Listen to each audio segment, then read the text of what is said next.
Welcome to Liverpool 12th Man Show. I'm Liverpool 12th Man, and I am happy to be here with you. And if you're watching this on replay, happy to see that you've shown some love to watch it with us, watch this episode on replay, because today is, Thursday. We're coming into the weekend, hot into the weekend, as they say. So looking forward to the weekend festivities. We have a bunch of good stuff lined up for the weekend because there's a game on Saturday, so it should be fun settings, certainly. And hopefully you guys are ready for it. I mean, there's some big questions now that we have. We're coming out of the international break, and we're going to be, I wouldn't say limited to some of the choices, because there are some other different players that are going to be looking to make some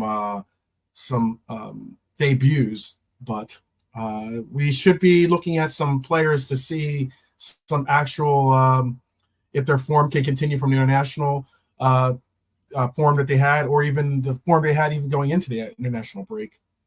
But we are joined also by the Irishman. The Irishman's here today too. Bring up Irishman. Brian, how are you doing? Oh, I see he's on mute, but he'll be with us shortly. And when he is, I'll make sure to introduce him. But big up to everyone out there joining us again. We have some things to talk about, like I said, going into this break, or coming out of this break, I should say. And that is most notably the news that we did hear about. Harvey, and the fact that he is going to be out for 4 to 8 weeks. Some have said 6 weeks, 6 to 8 weeks, 4 to 8 weeks. Some, around the 2-month mark is pretty much what we're hearing. Big up to John Conway, by the way. Appreciate it. And it's concerning only because I'm only concerned only because I was hoping that this year was going to be the year that we saw the break into possibly a more consistent first team appearance or appearances by Harvey. I think he's certainly shown that he can play the super sub role. He's shown that he can obviously play this new role, somewhat new role, I guess you'd say, being the 10 for us. And obviously, Dom isn't going to be able to Dom's not going to be able to play that role every game for us, much like, every player on our team is going to need rotation and need some type of workload management. So it was something of a knock or a punch in the gut, I guess you could say, to see Harvey get the injury or get down with the fractured foot. That's what, at least I believe, is what I saw reported. And that was disappointing. But there were some episodes, or how I do with myself. I'm always watching other content creators, whether they're Liverpool content creators. They're first on the bill, obviously. And then even I watch some of the other content creators that are quote unquote neutrals, or the content creators that represent a club, but they are on like one of those like multi representative channels, where you'll have a Liverpool fan, a Red Devil, and you'll have maybe a Chelsea or whatever, that the mix of that. And what was uniquely there was an episode out there that dealt with overrated. We did an overrated show on this channel. And what was, we went through some of the players that we thought were overrated and the likes. And this channel did the same. And one of the players that they put on their list, which was very, very surprising to see, but they put a certain player that plays for us up front. And his name is Dominic Szoboszlai. And why I thought that was interesting to see is I thought that Dom has played well this year. I thought despite the fact that he hasn't necessarily, rung up the list of goals or assists or the likes. I thought that Dom has played well in this new, again, modified role for him, where he was playing right mid for us before this, playing a glorified Henderson role in some people's words. And now he's gotten a lot more freedom on his. Still is tasked with doing his defensive measures, but not to the level that he was last year. And certainly has been free to do more offensive, offensive talent, or show his offensive talent more often.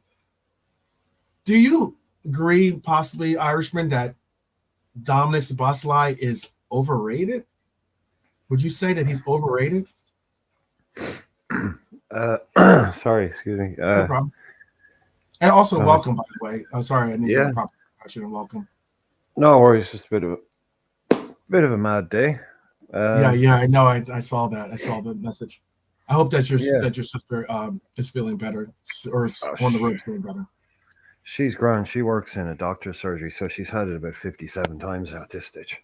Oh, okay, I got you. Yeah, so I think this is at least her 5th time, but she can't go anywhere. So someone had to do it. Yeah, of course, not overrated. He had a poor end to last season. He came in, started out like a house on fire. Yeah, he was very, very impressive early doors, and I think it just kind of naturally, he just kind of as the season went on, he got to. I think his form just kind of tailed off, but not just like, I mean, you could look at the team, like everybody kind of tailed off a bit. The whole team tailed off a bit towards the end.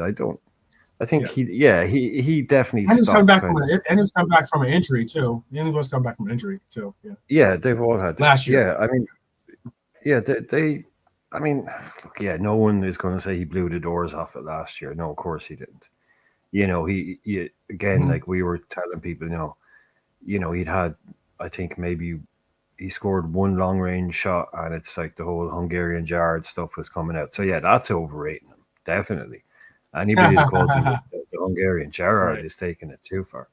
But like we said, just calm down on that. But I think he came in, started really well, and just kind of faded a little bit. But you can see now again he's back to what he's doing. So, that's not fair at all, But you can't really. I mean, look, the manager left, the form of the team went down. I don't think really anything that happened to Dom is anything that didn't happen to the rest of them. Really, I don't know.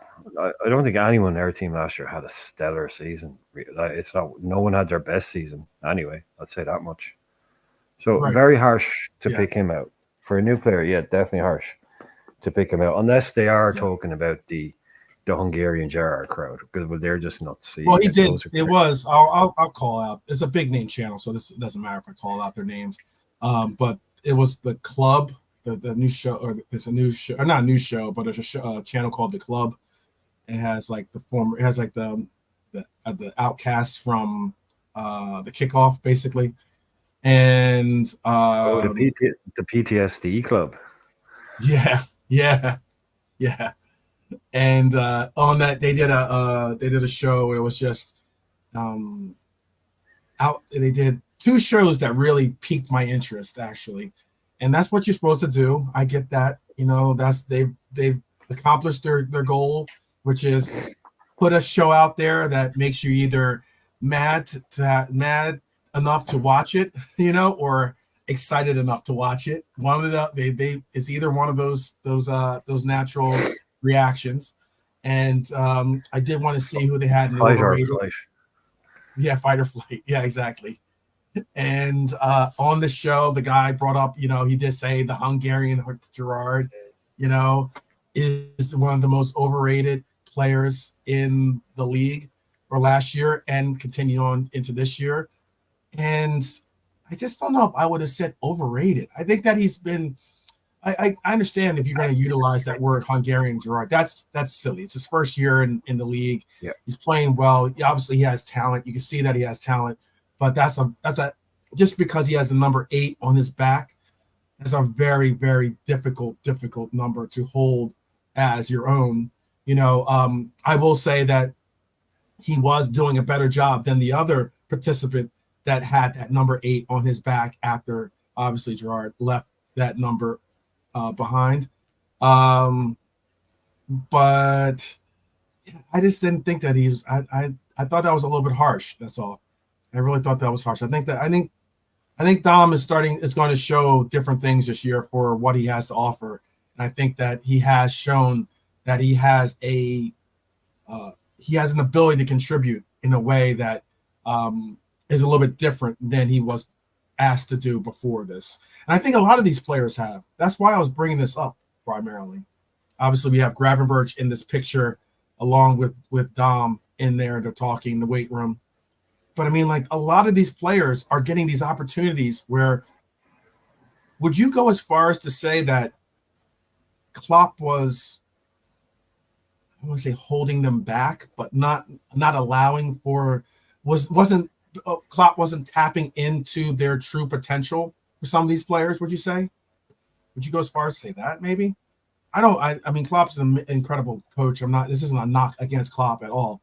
But I mean, like, maybe he had a different vision for the player than what we're seeing now with Slot's vision for some of these players. I mean, do you want to answer your own question there? Yeah, I know. That's a little bit. Yeah. That's a bit of a harsh one. I mean, it's a loaded one. It's a little bit loaded. I know. I'm trying the best to put blanks in the gun here. I'm not trying to take shots at Klopp at all. I'm just saying maybe he just had a different vision for these players, and maybe this vision. Not saying that they didn't do well or weren't good at whatever they were doing. I mean, I think Dom did well last year, for instance, doing the Henderson role because he has a motor, he has an engine on him that's incredible. He was able to, really, really perform well defensively for us. But now he's getting unleashed in a different role. Maybe you don't use a Rolls Royce last year in that role. You don't use a Rolls Royce to deliver the papers. Right? Yeah. You get your cheap old bike and you ride around on it and you run it and you wear it down. That's it. I believe Jurgen Klopp when he spoke. I know a lot of people like to sometimes read between lines that don't exist.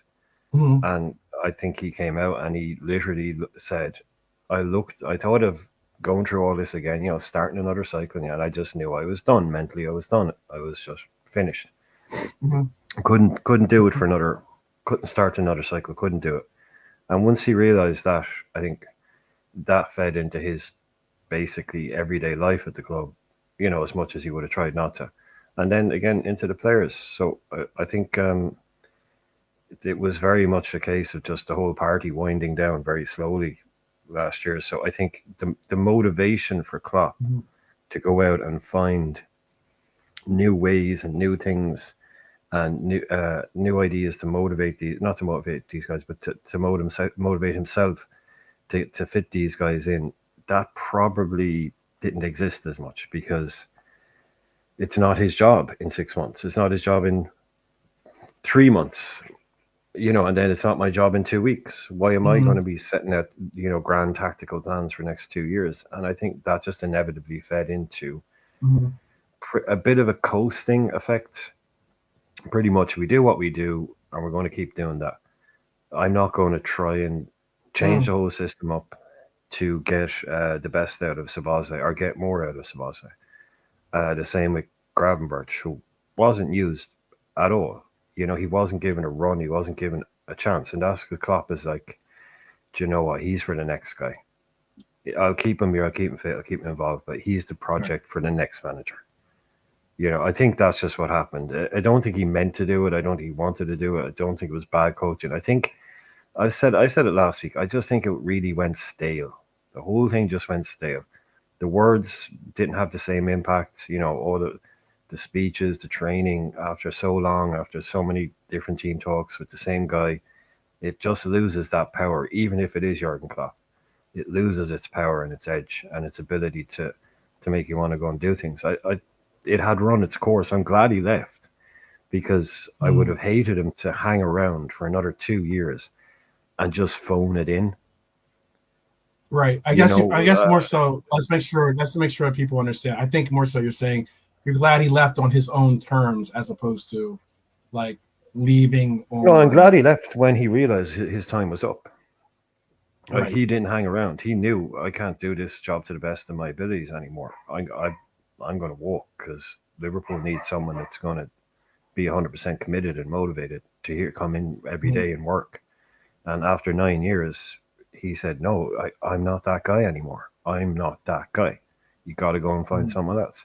And I'm glad that he came out and said that rather than say, "Oh, maybe I'll kick the can down the road for another 2 years." And I don't think we would have that would have been beneficial to us. I think the best thing that he did was to come out and do what he did and give the club the chance. Now I know some people their heads would explode. Listen to me say this because I'm not from the city and I don't know all that, but I just think he was being honest. I don't think there's anything to do with power struggles or people coming back or owners or anything like that. I think anybody that says that it's something other than that is basically saying that Jurgen Klopp lied in that interview. And I don't think he lied in that interview. Maybe he didn't tell exactly the bits and pieces, but the way he talked about sitting in that meeting and looking at, okay, we're going to start making the plans for next year now and hitting them. Like you have to study for another set of exams. So it just hits you what's in front of you. You're another year of college. It's like, yeah, do you know what, man? I'm out. We've all been there, and that rung true with me. The way he said that, he said as soon as he just thought of everything I would have to do, I said, I can't do that again. So Mhm. best thing you do then is like when a player says that they want to leave, you don't try and force them to be happy and stay. You let them go, and because that's what's best for the club. Mhm. Rather have unhappy people. So yeah, like I will say, I'm glad he left. Yeah, and I hope people understand what I mean when I say I'm glad that he Mhm. did leave. Yeah, I just Because want to look, make sure that I know the last thing you want is someone thinking that you're like, oh, I was I wanted him to leave. I want I just no. I think more. I get what you're saying though, in that he had recognized the fact that the energy, the commitment, and everything else that's necessary to get the best out of the club, he possibly wasn't going to be able to produce that type of energy and levels, and rather than be somewhat of a a deficit or to the club, he'd rather be a positive. You know, and that's so much part of his thing, isn't it? Energy. yeah, yeah, That's really kind of his whole vibe is energy. Being like being up and so yeah. If you don't mm, have that, you're kind of it's kind of one of your superpowers. okay, yeah. Um, saw just seeing something that someone just texted me. Um, so yeah, what I was getting at with what I was trying to say too, though, is that I was just saying that it could be possibly a little bit of a case where we were playing this 4-3-3. I get that we are putting different they're putting different twists and turns on adaptations to the system, but it was still the 4-3-3. Now that we're playing more of a 4-2-3-1, despite the fact that our coach has come out and said it's a 4-3-3, but if it's a 4-3-3, it's a glorified 4-3-3. Then it's one of those cases where I'm just like, well, maybe some of these players are getting to utilize some of these different positions. It's the reason why there's a Yeah, and player that's coming not a back. slight on Klopp, though, is it? That's like you're No, saying, like it's not a no, slight on Klopp to it's not say, slight. oh, Klopp wasn't using him in his right position. Nobody is saying that. Like Klopp knows more Right. about football than we'll ever know, Than any 10 of times us. over. Yeah. Yeah. So, but I think it is kind of it is a bit obvious that if you play him with less defensive responsibility, he looks a bit better. I think Klopp would have Right. known that, but he brought him in. Yeah, again, man. Sometimes a couple of these guys that we brought in, I kind of look and I go, what were you thinking when you brought them in? I don't mean what were Mhm. you thinking. I mean, what was your plan? What was the Mhm. idea? Like with Gravenberch, Mhm. what was the idea? What was the Well, yeah, plan? You to know, bring in a player that he played. That's why I'm bringing up that point. Is that he brought in Gravenberch, and he utilized them as an 8 more so than the this marauding 6, I guess you call it. And it's one of those cases where is it a more of a question of, okay, well, why did you bring him in if he's more suited to possibly playing the role that he's playing, that he's excelling in, that he originally made his name for in Holland, by doing, and now you're trying to still fit him like kind of like, I wouldn't say square. What does they say? Like, square hole, round peg, or something like that, or like Square, I'm not saying. yeah, square peg and round hole, or Yeah, either way, a shape that don't fit, basically. yeah, and it's like one of those cases where I'm like, all right, I get it, but there have been players that didn't necessarily play those roles or play those positions before they came to Liverpool, and certainly Jurgen has gotten incredible results out of these players from as in like as a Bobby or something like that, playing the roles that he's played, and or a Mane who's been switched around here and there. Like, these players have created legacies out of that. So it's skill set, isn't it? It's just, to me, sometimes when he comes in, it's like, you're using a guy, like, but are you getting the best out of him? Okay, we're getting results, but is that the best he could be playing? right, Is that his best role? right. It's weird. Like, I don't like. I look at Slot and I look at Gravenberch and say, who else do we have? Well, say, look, Endo. It's not an anti-Endo thing, but it's a clear thing. Slot would have bought Gravenberch. Do you know what I mean? Like, he would have bought him. Mm-hmm. He's not playing because we have him. Mm-hmm. He's like, yeah, this is my kind of guy. I don't think he would have gone out and bought an Endo, not a Endo, like a destroyer. So, but when Klopp Right. is bringing in, I think Klopp had problems fitting in talented midfielders, really talented midfielders. I think he preferred the more workhorse type midfielder like Henderson and Milner, as talented as they were. I know it could be completely wrong, but I always just got the feel that he had a bit. He liked structure, and it gave him headaches trying to bring in highly creative players. I know Thiago came in, he did well, but Thiago's an extremely intelligent footballer. So I don't know. Right. Maybe that was a bit of a chink in Klopp's armor, is training young, talented midfielders. Maybe that's not his strongest point, because they always seem to be, a little bit on the edges of what they were doing. It was always like, oh, he could do more, he could do more. Mm-hmm. But like I said, it doesn't. It's not science to say, oh, put someone further forward and they'll look more attacking. So there's more to it than that. But yeah, we all know what Klopp's best Right. midfield was, and it didn't have Gravenberch, and it didn't have, like you say, like a highly technical, marauding, deep lying player. It had three really hard working box to box players. So that's just the way I see it. I don't think they were ever his best type of tools to work with. That's what I'm enjoying seeing it. Like, it's not about wanting him gone or happy he's gone. I'm just kind of really enjoying seeing new things, and it's not a slight on someone else. It's just a new way of using things, new way of seeing players. It's refreshing. Yeah. Yeah. I always want to make sure that people understand the context. Because, I mean, like, how sometimes you might hear something and you're like, oh, it's just the same way as if you say, oh, I like Nunez. Oh, well, what do you not like, Diego? And it's like, no, I never said that. I just said I just like Nunez. That's all. You can like both players and still have support for them both as well. So yeah. Also, here's a funny one.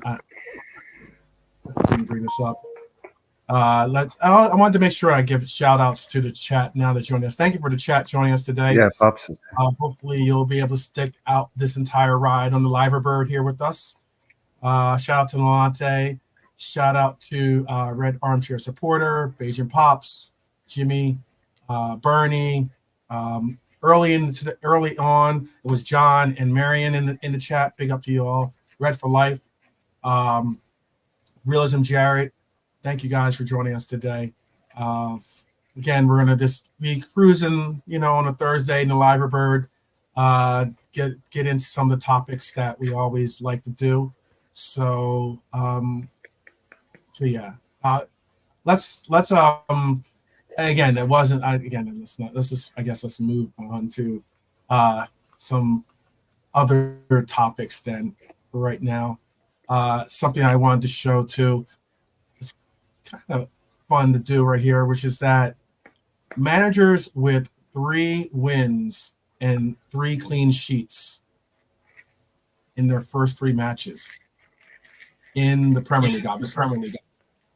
And that's Arne Slot, Jose Mourinho, and Sven Goran Eriksson for Manchester City. It's quite a noticeable difference in the fact of like the amount of offense that's been created through our 3 games, as in the other 2 guys that had the 9 points only had 4 goals scored, but still they did have clean sheets. This manager, I know you had it like, you know, our first 5 games, I think you had like 11 or 12 points or something like that, maybe getting from this manager. Has he already somewhat overachieved or maybe surprised you with the start that he's had with the Liverpool career? I know it's only 3 games. I get that much. I'm just saying though, to come out with the 3 games, they all had their own different complexities behind it. Is it pretty commendable the start that he's had with and being on this short list right here? What are you asking me? Am I surprised by it? Is that what you're Are you saying? surprised that he came out? Did you think? Yeah. Are you surprised? I know that Yeah, you said, no. because I know these next couple of games probably weren't the games that you had us like losing and possibly drawing in. So, But yeah, no, I'm not going to say I thought he was going to do what he did. mhm. All I really said, I didn't really want to get too deep into the predictions because um, it was hard. I would just kept saying I really, really, really wanted him to get the best start possible because Mhm. the knives, some knives were already out, some knives were being sharpened. Some people had their hand on the handle of the knife. There was a lot of people ready to gut him if it went wrong. All the people that were anti-slot before he even showed up. So I was praying for him to get basically don't just 3 really good games and then just show Mhm. people what he's all about because I thought he did need it. Now he's overperformed, I think, confidence wise, personality wise. The wins, I thought maybe I was just looking. I thought, well, look, we were trying to predict 5 games, and I said, well, look, I can't predict 5, so I say we'll probably drop points somewhere, and I call it Old Trafford. Might lose, might draw. Um, Right. so it Right. has been surprising to do that. I'm surprised at how well we're playing. Yeah, definitely. I'm surprised at the fact that we're keeping clean Mhm. sheets. But Mhm. am I surprised that he's done it? I don't know really because I'm not really sure what I expected from him when he came in. But yeah, it is incredibly impressive. You know, that Mourinho side, I think they only conceded 15 goals that whole season. You know, that's a really strong Mhm. side. And we're not a defensive team, like you're pointing out there. We are not defensive. We haven't signed anybody. We haven't signed any defenders, especially. We still have our 2 attacking fullbacks, and we don't have an out and out DM. And we've managed to Mhm. keep 3 clean sheets. I would like to know when the last time we kept 3 clean sheets in a row under Klopp was. I'd say it's Mhm. been a while since we had that. So that's really surprising to me, is that we have that kind of stability without having done anything, and with pretty much, if you take the first team into account, one of the shortest pre-seasons you could possibly have. I think Mo got 1 game maybe. Some guys didn't Right. even play in pre-season. So to have Right. achieved all of that, and given that this is incredibly impressive, really, Yeah. really impressive. Yeah. So I'm excited to see what he could do when he brings in 2 or 3 of his own that he thinks this will improve us as Mhm. well. Because if he Mhm. can do this with somebody else's team, which is his, just imagine what he can do with his own team, which he Mhm. will eventually turn this into. Mhm. Yeah. It's one of those things that there's been a lot of coaches. I mean, right now, there's been some of these coaches that were questioned. I mean, I'll admit, I openly was questionable on how and what was going to happen, for instance, with like Company in the Bundesliga. He's made a good start in the Bundesliga, you know. Slot was another one of those coaches that, you know, wasn't. a young enough or a new enough coach in obviously a much more difficult league than the league that he previously came from, and there were some question marks on whether he was going to be able to fit the bill. And he's certainly a different demeanor on the sidelines. He's certainly a different energy, but he's been doing well. I thought it was great to see him in this list, and I hope that some of those knives get put away, as you said. I hope so, yeah, because we all know what some fans are like, and it's understandable that there was this idea going around that our favorite coach, your favorite coach, that guy that you sing about being in love with every week, has been forced out by this evil Michael Edwards and FSG machinations behind the scene. A lot of people, they had that in their head. It wasn't really about a manager just calling time on nearly a decade of unprecedented success in the modern era and unprecedented performance, and they just couldn't see it as anything other than their favorite coach being forced to leave the club that he loves and we all love. And this guy was an interloper. He was never going to be accepted purely because of who he was replacing, and it was a really immature way of looking at it. And again, you just had to look at Klopp and listen to Klopp and say, I believe that guy. Otherwise, well, what are you going to do? You're just making up your own versions of stories then. And what more can he do? Really, at this stage, nobody wanted him to be another Klopp or try and be another Klopp, because you can't. So to come in and just quietly just do what he's doing, his best way of doing it, he doesn't seem to want to attract too much attention to himself. I'm sure he will. There will be some moments with him. But there's continue. Yeah, no, sorry. Just like you were saying, I like the way he goes about it. His demeanor, touchline, just nice and calm, just steady. Yeah, steady as she goes type thing. Like Red Armchair supporter said, Slot said you can improve a squad through coaching, and that transfers is another way. I think too many got fixated on the latter, which is a very good point. Oh yeah, there's always a guy that's not playing well, and he needs to be replaced, and transfers are the answer. But most times, if a guy isn't playing well or something, coaching, you can't abandon that. We don't, like this. I always say, we don't have bad players. We're Liverpool. We don't have bad players. Like, our worst player would get into 98% of the teams. Yeah. We don't have bad players. So you bring in a good coach. Okay, a guy might not be performing. The coach can come in. Yeah, well, look, you weren't suited to that previous system. Get you in my team. I'll do this. I'll work with him. Most of the times it is, but not always. Not always. I only laughed about that because that was something on another. Remember, I said how I had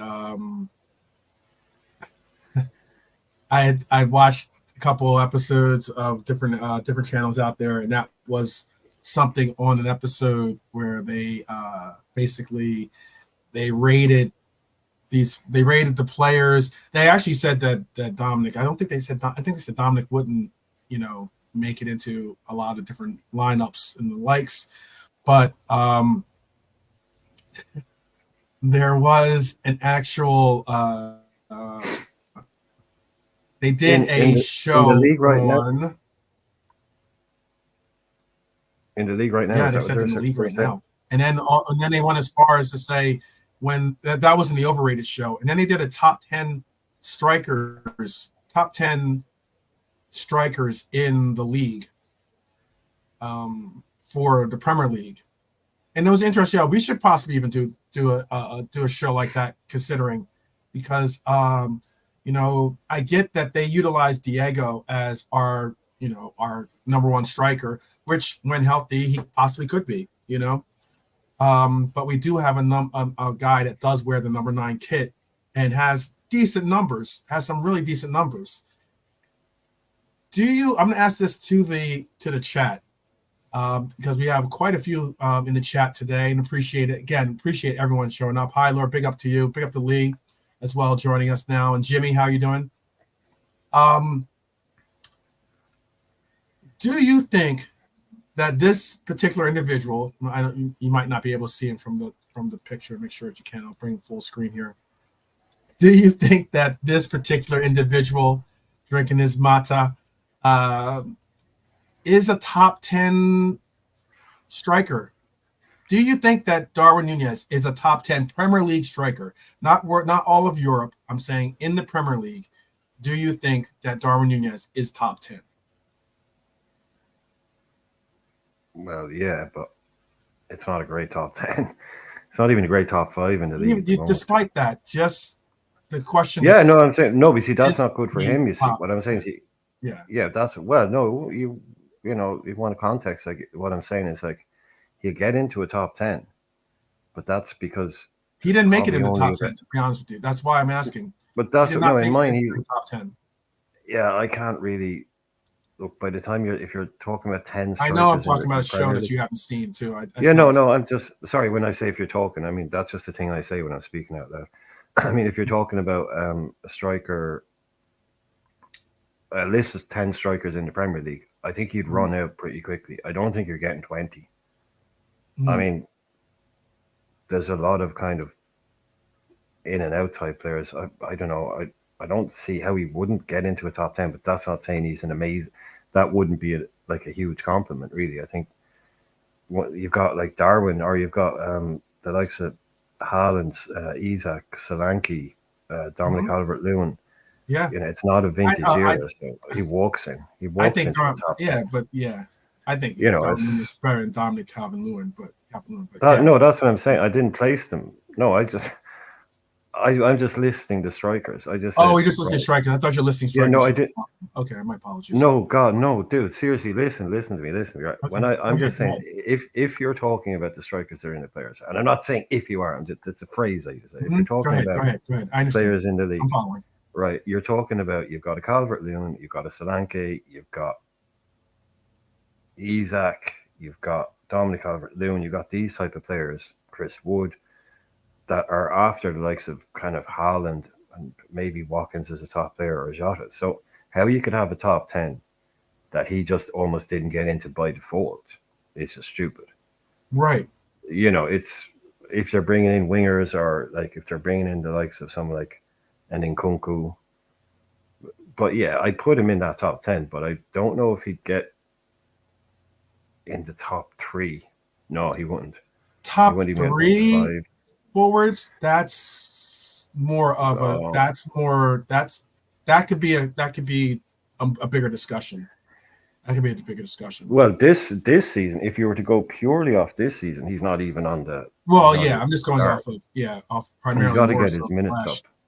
He's got to. A lot of the depictions that they were utilizing was from last year's numbers as opposed to this year's performances because he hasn't had a real run. Hollywood Rock says Nunez ain't top 10. Interesting, Hollywood. Okay. Hylor says Nunez is without a doubt a top 10 forward in the Premier League. Just remember to compare strikers to strikers and not wingers to attackers in general, right? I get that. Or forwards, I guess you're saying, meaning that, a winger could be looked at as a forward. Well, that's what I'm saying. I don't know what their list was. So if their list was just strikers, I mean, I'm pretty sure, but just it was just strikers. 10. There weren't any. Yeah. Like they had Nicholas Jackson in front of him. They had, who else? Obviously Isaac. They had Diego on the list. So even though Diego was high on some other, they had Havertz on the list ahead of him. They had who else did they have on the list? I'm trying to think off the top of my head. But there's just it was just interesting. I mean, I don't think of Havertz as a real number 9, to be honest with you. But he plays a 9 for Arsenal, obviously. I think someone might have even had Jesus in front of him. I want to say. So it was just interesting to see that like that Darwin doesn't really get that much love out there when it comes outside of. I mean, there's love for him. There's love and hate, I guess, amongst our own fan base, but there is certainly, I think, more love towards Darwin at times than hate. So, but when it comes to outside of our fan base, it's a little bit different than that. I don't think I. Well, do you Yeah. know how it's been described to me by two people? Right. Mhm. These aren't my words. This is not agenda driven. This is Right. absolutely nothing. This is two people who don't support Premier League clubs. They're big football fans. Neither Mhm. of them support Premier League clubs, and they couldn't give a solitary shite about what happens to any of our clubs. But they said what happened to Darwin Nunes is people went overboard on the misses and the open goals and the bad play, Right. and that was a thing. That's what happened. So a large selection of Liverpool fans went completely over the top in defending him. That they said, looking at it from the outside, that's what they see. They see a bunch of people who went way over top in criticizing him, and then you have another load of people then who went way over the top just trying to defend the guy. So Mhm. that's what it looked like to me. He's just a guy that plays for us, and there's no. I don't love any of them, you know. Love is a strong word, but and hate as well. Never hated a player in my life apart from, well, yeah, John Terry, I suppose. But that's just the way to other people at the outside. You just he's a good player, but Jesus, like Liverpool fans don't half love to argue about him.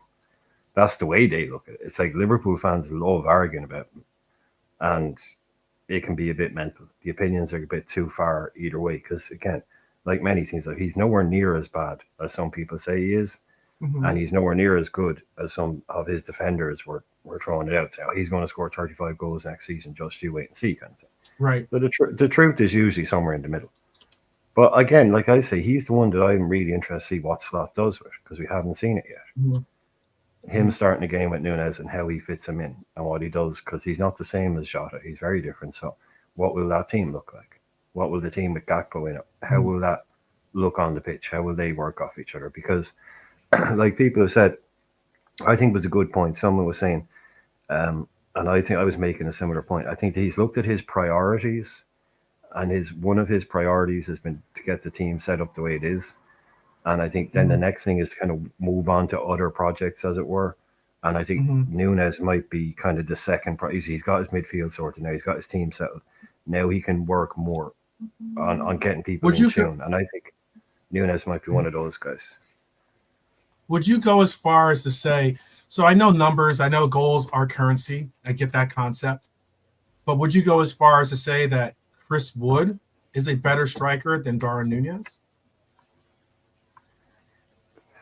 He's bloody effective. I'll give him that much.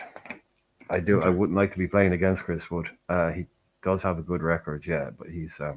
I mean, if that's what I'm saying, if that's the level you're at in the Premier League, Chris Mm-hmm. Wood, Mm-hmm. it tells you all you need to know about the state of number nines at the moment. That people like Mm-hmm. him, Dominic Calvert-Lewin, Dominic Solanke, and Ollie Watkins Well, this was are. definitely a down year when it came to goal scoring from the forwards. I think there was only we Oh yeah, remarked about how there's like what one only I think one player that had over 20 goals this year. I think or something like that. I think it's yeah. something along those lines. The Very number close. nine. There's some places that are very His close yeah. to getting to that 20 mark, but didn't break into the 20 mark. Goals are being shared around a lot more by teams now. They're not as Mm-hmm. dependent on strikers as they used to be. You know, it is the numbers have gone down a little bit, like the likes of Shearer and that were kind of the go-to guy and did everything.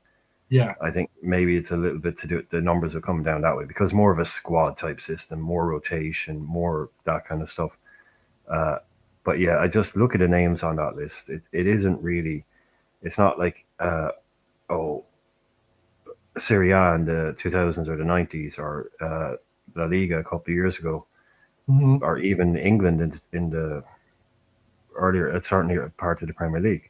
You've Mm-hmm. only really got one or two, and even someone like Isaac, he wouldn't be like a Mm-hmm. traditional out and out number nine. He's someone that likes to drift Someone that wide, just likes to recently dribble with the basically. ball. Oh, You know, mhm. he's not a. Watkins, Calvert-Lewin, Mhm. Solanke, Haaland, Chris Wood, Nunes, they're very out and out. They're number nines, out and out number nines. Straight through the middle, Yeah, want to score. I know that you can go off the left. That doesn't work for me. right. He's a number nine guy. Those to me are the number nines. And what a list that is. Fucking DCL, Solanke, Watkins. Yeah, It's not. It is not a vintage year. We will not be looking back on this and going, it's because it's all about the tricky little attackers now, the Fodens and people, Cole Palmers and Kunku's, Sterling. It's all about that kind of player. Jota, hmm but there's still room for him. There's still room for him. I mean, Haaland is a freak, so that's not fair. He's a freak playing yeah. Holland's different. in a freak There team. is a story. There is a story out there, Brian, that might upset some people in the audience, even some of us that are Well, Nunez supporters. Yeah, I don't know if you want to hear it or not, but there was apparently an LFC chief, someone that's part of the back room. There was a report that Klopp had the chance to sign Holland, as in he could have gone for Holland, but he chose Nunez over Holland. That was the report. It's pretty crazy. That was, yeah, yeah, I know. don't That know might about that. upset some people to hear. No, I don't know about it. I'd be I'd I'll be send you the certain article. the I'll send you the veracity. article. Yeah, Yeah, I mean, yeah. there's It a lot was. of Yeah. Go yeah, ahead. there's a lot of clubs that could have signed Haaland. Going Right. back years. So I think the way that um, I think what that article didn't, at least my perspective when reading the article, was that I get that maybe he chose Nunez over Holland, but he could have chosen him over Holland primarily because of what it was going to take to get Holland. You know, like, albeit we spent a lot of money on Nunez. I'm not saying that we didn't, but the money that City paid for Holland, there's some other things going on in that negotiation that got put down. Some things that might come out with this new trial, actually, that's about to come out as well. I'm gonna bring that up. I guess we could segue into that. but also, I wanted to but talk also about on Trent. that as well. Go ahead. That with the Haaland thing quickly, like that was the same year. Uh-huh. I look with all the I'll best show you will the in the article. world. We Yeah, can no, go no, deeper no. I into just it. mean, Yeah, I just mean, with yeah. all the best will in the world, he was not joining us over the City. I don't believe that that was a scenario where he was ready to come to Liverpool, and the only reason he isn't here is because Jurgen Klopp said no. There's no chance. I think Right. Haaland had chosen City rather than, like, he was the one choosing. Like, he was a release clause, and like Kyler was saying, there was 10 million to his dad. There was another 10 million to No, his that's agent.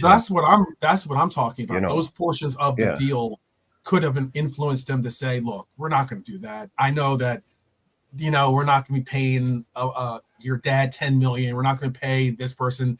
Like, I just think that all the involvement of that, very similar to the reason why I'm going to go blank on the super agent's name, but he passed away recently. With Oh, Mino Raiola. Yes, yes. Like, as in, getting into the back and forth. Like, as I don't think he's very keen on those kind of agent relations and the likes, where it's just about, like, everyone just trying to get paid as opposed to doing the best interest of their client. So And he would have known. Like, he was, I'm not saying he would have known everything, but he's a Dortmund guy. He would have known what the story is with Haaland from day one. yeah, yeah, yeah, yeah. I agree. He would have known the ins and outs. He'd be talking to people at Dortmund. There I are don't two. believe. Sorry. Yeah, no, I just don't believe that it was there to be done, and the Mhm. only reason it didn't happen was because Klopp said no. And he's trying to make it sound like he said he wanted Nunes instead. Mhm. Which is a nice way to make a dig at Klopp by saying he had a choice of these two things, and Right. that's the one he chose. What a dumbass! Right. You Right. know, Right. Right. it's. I'd be surprised if it was that simple. I don't think Haaland I would don't have think it was joined that us. simple. Yeah, I don't think it was that simple. He was Again, I'm going. gonna He's I'm going. gonna share the article with you. We can go deeper into it, but I just don't. The article, I think, was just trying to draw up a little bit of, like, like what type of reaction. And I think there's parts of the article that they didn't really dive really into to bring real clarity and context to what they're trying to say. We're all the same. I'm going to bring up something that was just mentioned it was the next topic. I guess we could segue into it anyway, since we are talking about Manchester City. Manchester City. All right. So the trial will begin this Monday. Blue That's right. Monday. I saw Hyler. We're calling it Blue Monday. I'm Yeah, starting it Blue now. Monday We're is a calling great it way Blue to put. I Monday. like that. Coin that. Yeah. Blue Monday. The trial starts on Monday for Manchester City, as Hyler's saying. He says, but I doubt really what type of knowledge the public will get during this case. I think that You get a daily briefing. you will see some leaks here and there, but I mean, like, because the public's obviously going to demanding. To think that you're going to have an airtight case for 2.5 months or however long this case might last is very, very optimistic. Yeah, they'll get briefed. There'll be daily briefings. Not like they won't be coming out officially because doesn't have to be like that. That's fine. Right. People, some people. As much as it's Man City and all that, I mean, there does still need to be trust in the law and trust in process like this. Otherwise, everything goes out the window. So this isn't going to be them all sitting behind closed doors pretending to have a trial and just burning £50 notes. Yes. It's it'll come out and trust the people that come out and report it properly in the right papers. But it will come out. They'll get little leaks saying, oh, they talked about this today, that was brought up today. Tomorrow is going to be a big day because they're going to be talking about this, this big fake thing. It's going that kind of stuff. But it'll create a lot of media storm. Let me say this too. Let us be. I don't know if this is something that that you guys know or don't know, but you know how I like to empower my fellow Mighty Reds here. We can all say that we can all say that we're the first to kind of call it this. We should no longer be calling this the 115. And why I'm saying we shouldn't call it the 115 is because Manchester City are actually facing 130 charges, not 115. They're facing 130 charges. The Premier League initially announced 115 charges in February of 2023, but they later corrected that that list to 130 charges. The confusion arose from unclearly listing rules for certain seasons, and that was the reason why. So 130 is what it is now. So I know I've been in plenty of chats where like people bring up anything about Manchester City, and you'll just see like a long list of 115s. So I'd like to. I'll be, if you see a 130 pop up there, you'll know it's me putting in 130 and not 115. Hopefully, you'll join me on that initiative of being correct on how many charges they have. But again, it's the allegations hint at backdoor methods to bypass profit and sustainability rules and FFP rules. The 130 charges will probably take about 10 weeks to get a verdict for. In the first few months of 2025 is probably when we should expect that verdict to happen. And Blue Monday, as Brian just said, Blue Monday for the 130. Yeah. But no, do you think they're gonna? Do you agree with Nolante? Do you think they're gonna beat it? Do you think they're gonna beat the 130 charges? Is a lot of charges to beat. That's a lot of, like, as in, if you had like maybe 5 or 10, or maybe like 3 charges, sure. There's ways that your lawyers probably can get you out of, like, technicalities and the likes. But 130 charges is a lot of charges to not get found guilty on at least one. That's it. Yeah, I think it just depends really if they have I don't know, what would you call it, like a blanket defense maybe, where they might have a process where it's like, look, what we were doing was this, so therefore all of those things that came after, all those charges can't apply because what we were doing was right. Our books were correct, kind of thing, or whatever, if that's their thing. But yeah, to back up what you're saying, if I go to court with 115, I mean, what what the hell is that? Like, Yeah. I mean, you either did something, or you're a victim of one of the most complex conspiracy frame jobs of all time. To have ended up in a court, being charged with 130 different offences, and guess what? You're innocent. I can't wait to read that book. I mean, how Yeah. the hell did who was out to get you that much? That they spent all that time and all that money and pure Machiavellian, genius to invent all this stuff that you some ended up in court and you were innocent. Mhm. It is about now, like, it is about fighting fire with fire. It's about arguing the absolute shit out of everything. It's about taking it to, punctuation marks and, sentences in 1,000 word long law books, or, um, passages on the law. It's like, well, it's this exact word. Does that mean that? Does that mean that? It's like Leicester, how they got away with it. They got away by the skin of their teeth because the Premier League hadn't worded it Yeah. exactly right. Hadn't properly worked Yeah, out so some of those, and like, that's what they're going to look at. That's how you get. That's like, I mean, if you drink a half a pint of vodka and you go through three red lights and you get pulled over and you get done, you, it's crazy stuff like that lawyers get you off on. Not they're not going to deny the fact that you were drunk. You were drunk. You went through the red lights. They're not going to deny that, but they'll go and look for every little technicality. Oh, should that police officer have been on, that particular street at the time? All this crazy stuff. Those right. weird, annoying things, really annoying little things that get them off. They're not. They Right. can't fight this. I mean, No, if they're they, going to fight this all the way. Yeah. well, I So mean, they can't deny. I mean, they can't deny what they've done. no, they Uh, can't. They really so they're, can't. But they're going to. but They're they're going to going to figure. fight Yeah. it. Yeah, they're going to get Yeah. off with it. They're going to get Yeah. away with it. They're not. I don't think they're ever going to prove themselves innocent. They're just going to get away with it. Yeah. And Yeah. but Nilante is asking, like, Yeah. He's going that's to like join us. asking, Actually, he's but I actually. have no idea. This is unprecedented. We don't know. This is new. This is new shit. So Mhm. it's like, a lot of times, if you say to me, what do you think is going to happen? I say, well, look, I've been watching football for 25 years. And 9 times out of 10, when that happens, this is the result. Mhm. And I'll just use, your knowledge and your life experience and things you've seen before and say, Mhm. well, in my opinion, I think this will happen based on my experience in the past. I Mhm. have no experience of this in the past, of what they've done or what they're Mhm. doing. Mhm. It's so yeah, but in this day and age, I Mhm. would I wouldn't hold my breath waiting for what everybody out there wants, which is the relegation and the stripping of the titles and the erasing of everything they've won. I Yeah, I'm not going Mhm. to be hoping for that anyway. Yeah.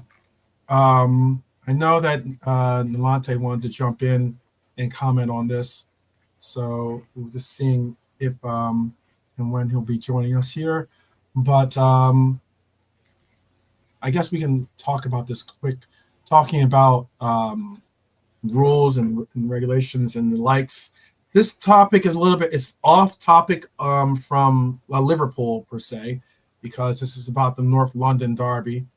But that is possibly the biggest game of the weekend, I would say, right? Yeah, Oh Spurs yeah, hosting Arsenal is the biggest yeah. game of the weekend. Um, and Arsenal are Well, going. there is the slight matter of two European Cup winning teams meeting. I mean,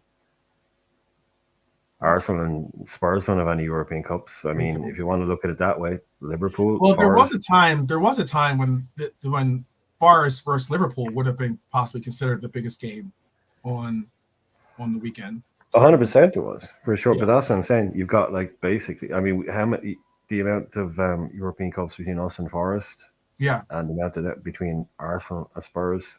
yeah, Ah, yeah, yeah. unlucky lads, unlucky. You'll always Relegation be is small is fry. a cruel thing. Relegation is a cruel thing.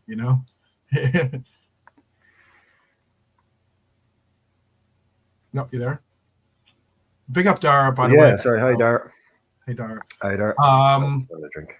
I was thinking, yeah. Bernadette and Jared were having a very good conversation there in the chat, or Realism Jared and Bernie, Hmm. and Jared was saying like at the end there, like look at how many of our foreign Yeah, yeah. managers have had health problems. You know, Hmm. it's like I know Souness Hmm. was a very pumped up guy, but Houllier Hmm. wasn't, and it just shows you the pressure No, it that does. comes with coming I at mentioned being that at a club before. for Yeah, there were nine rumors years. that was part of the reason why Klopp was, taking a break was because of possible health concerns. I read something 9 years, man.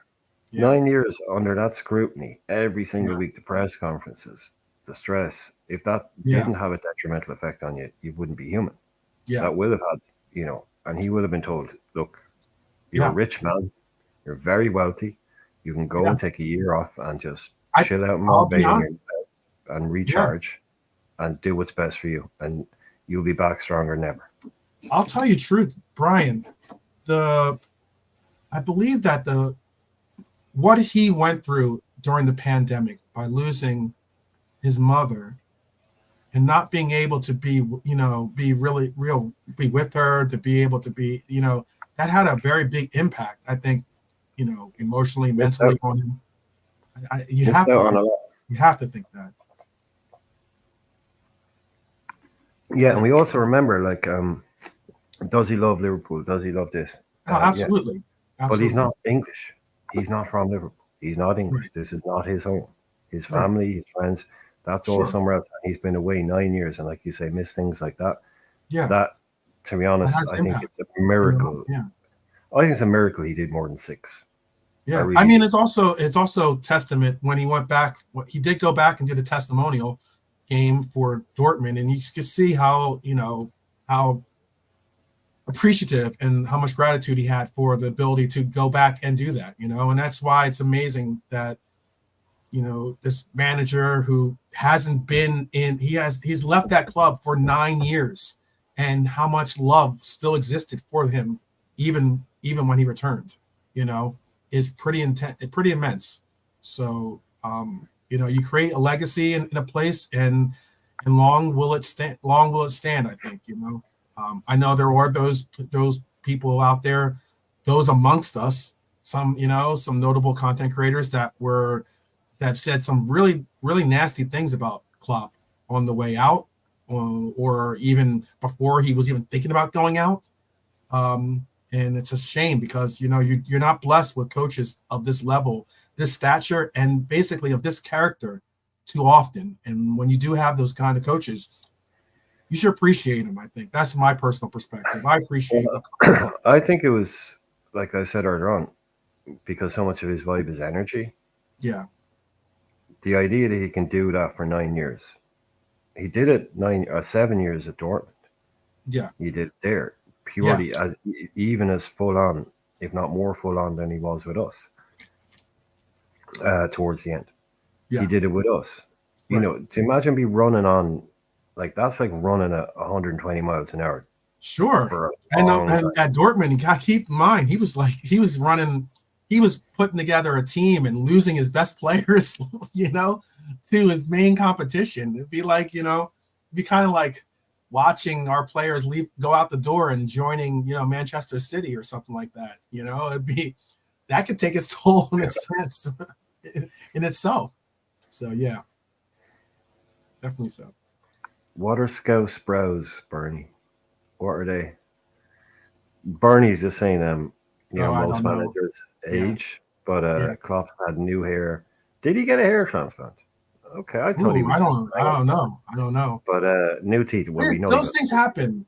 he got Barack the Obama Barack Obama had fully, black hair. He had, all his hair was just all like one color. When he came out of the presidency, he had grays. That was like, it was more salt than pepper, put it that way. yeah. So it's not easy taking on the roles of important, important roles, important titles when you have a lot of pressure. That stuff weighs on you very, very, very quickly.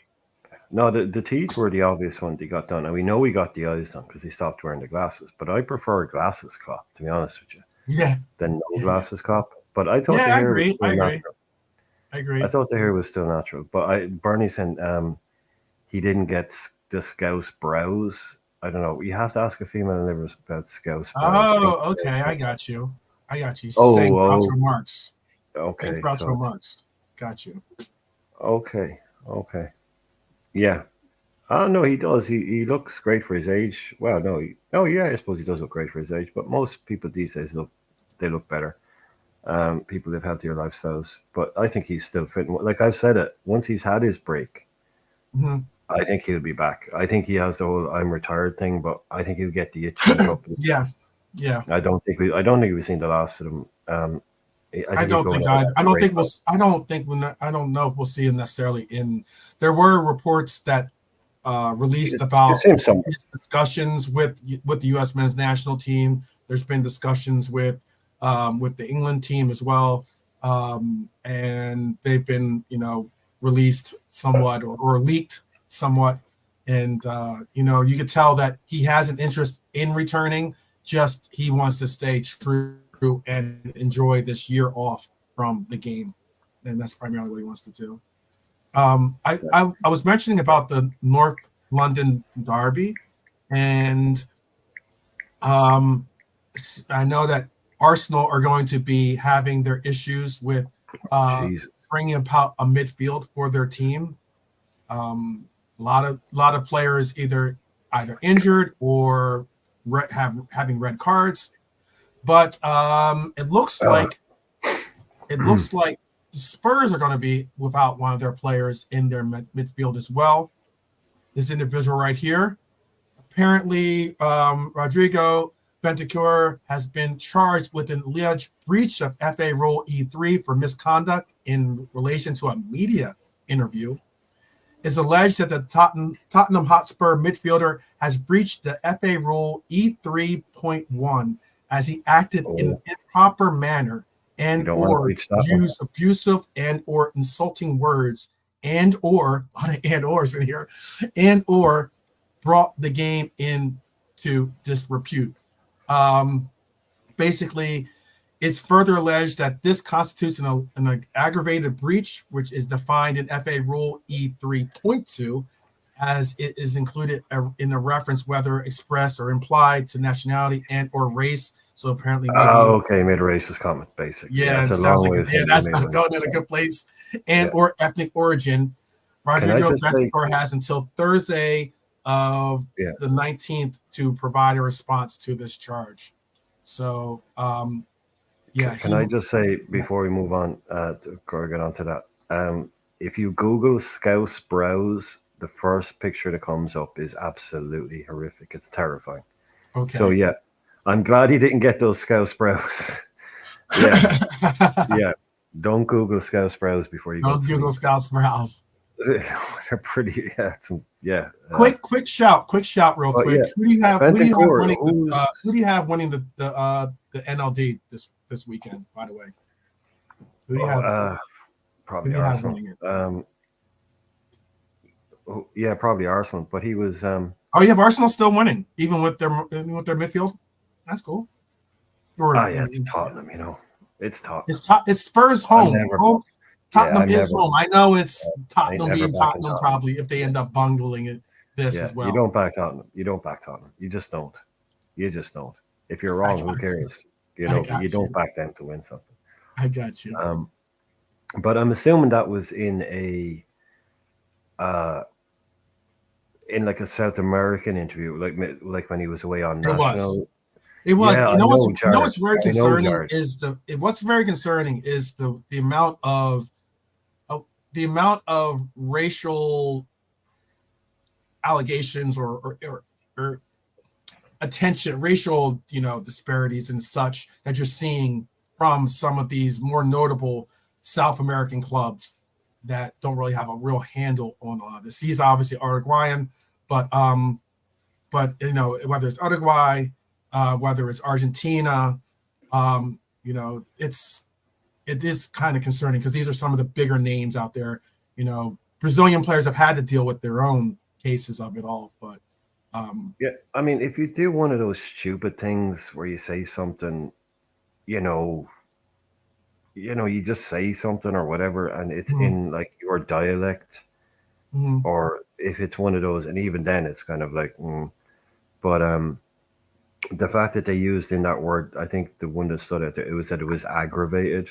Now, whenever something is aggravated, that means that there's actually something behind it. It's actually worse. Like aggravated burglar. It's like, no, he didn't just break in. He kicked the door in. He had a weapon. It's like, no, this is clearly not some slip of the tongue type of thing. The fact they use that word aggravated means he Uh, probably kind of did actually say something. I don't know, but oh wow. again, in these days, it is a bit. Hey, yeah, no doubt. I get you. I get you. Oh wow. I'm excited now. I know Brian's gonna get excited because he's got the doctor in the house. The doctor is here. Let me show Yeah, you who's joined us. Pops has joined us for a little bit yeah. of hey, what's good? Round up, round up. The Round doctor's in up, the house. round call. Yeah. Roll call for those out there. How you Pop, doing, sorry, Pops? man. What's up? What's up? You good? Yeah, good, good. Big out the Yeah, chat. yeah. What was it that do you want to speak on a particular topic as well? What was it that you wanted to really like elaborate on before? Because the next thing I had on deck is totally like fun stuff. So I was just enjoying, especially you, 12 man, especially when it comes to Darwin, listening to you and the list of strikers and all that, because the strikers are rubbish. So the fact that ah, we're thinking that Darwin can't make the top 10 in the Premiership says too much for us than it does to me in general. A Liverpool striker should easily be in the top 10 without But question. that's true. Yes, that's a fact. Without Yeah. question, but our number 9 can should be top 5, not even top 10. So but isn't it the fact also that we're kind of thinking top 10 difficult is when you mad. say the other 9, the other striker that we utilize could easily be in the top 5 as well? So like, Jota is, to me, Jota would be minimum 5th. If you're thinking 9s, and Laszlo did a good job listing the 9s because there are few 9s. So you mhm. go with the obvious. You go with the Cyborg, you go with Isak, and you go with Ollie Watkins. That's your top 3, Okay, probably so let based me on get this output straight. last season. You have Cyborg at 1, and then maybe Isak and Isaac at Watkins. Yeah, whatever.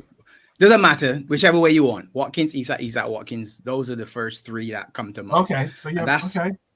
that's Mhm. your 3 strikers from your top 6, Top 7, six teams. whatever Yeah, ish. yeah, Yeah. yeah. So we were 3rd. So you're saying, all right, who's our Well, number 9? Newcastle's like It's 7th or 8th. Yeah, but yeah, I get 7th. what you're Let's saying. say 7th, Yeah, whatever. Yeah. But yeah, you go Jota's next because you go Jota before Nunes anyway. So if you're yeah. picking, you're saying Jota before Nunes. So let's say Hmm. Jota might be 4th or 5th. If you're thinking, then you're saying, okay, well, who else do you think's better than Nunes? And again, depending on who you are, somebody might say, yeah, Chris Woods is better than him. And I'd say, okay, if that's what you like, well, maybe he is, maybe he isn't. But I think somebody made the comment. I can't remember if it was Laszlo or somebody in the chat where it was Hmm. when Nunes joined, some people went out on the edge of the branch and started to scream and shout that he was going to be the next thing. He was our answer to Haaland. And when he scored in Charity Shield and Haaland didn't. And what it became, and I said, I just let the man bed in, please. So you had that, and then it swung the other way where there are people who just said, I hate him, he's rubbish, he's the worst thing, which is, I think, the norm now. It's 100 or 0, there's no 50.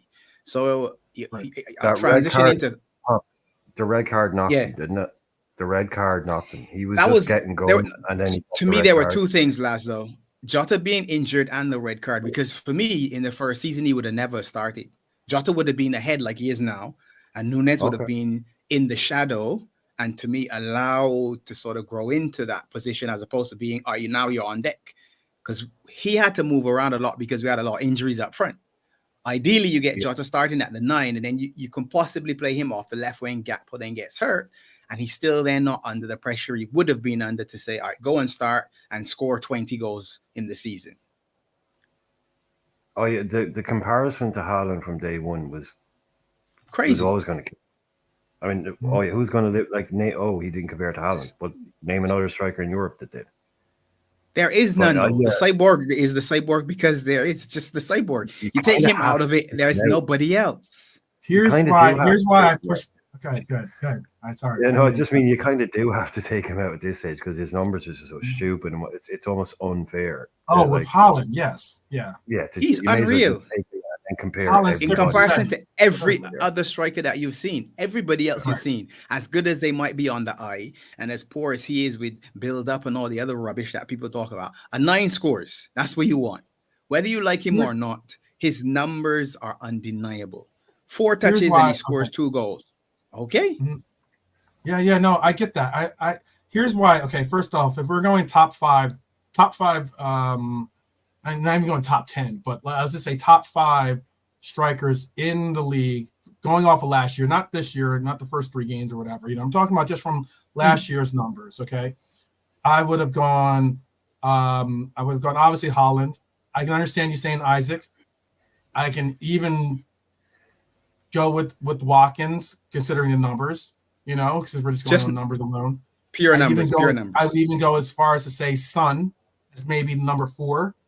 As as being the 4th best striker in the league. And then I honestly would say Nunez was the 5th best striker in the league because I know that everyone focuses on his hitting the woodwork, 4 times in the same game or something like that, or the amount of big chances, quote unquote, that he's had and he hasn't been able to capitalize off of. But I would say it is something in itself to be able to get those big chances, period. It shows that you are an exceptional player to even be able to get into the places and positions and the roles of getting into the spots. That alone, okay, you can set aside and say, oh, well, that doesn't make a difference in your book. I understand that. But there is something to say about the fact that he scored 7 away league goals in stoppage time for us. There is something to say about 2 of those stoppage time goals that he scored were game winners. It makes something of a difference when you're saying these goals, which are currency, which I understand, but he is making impacts on games.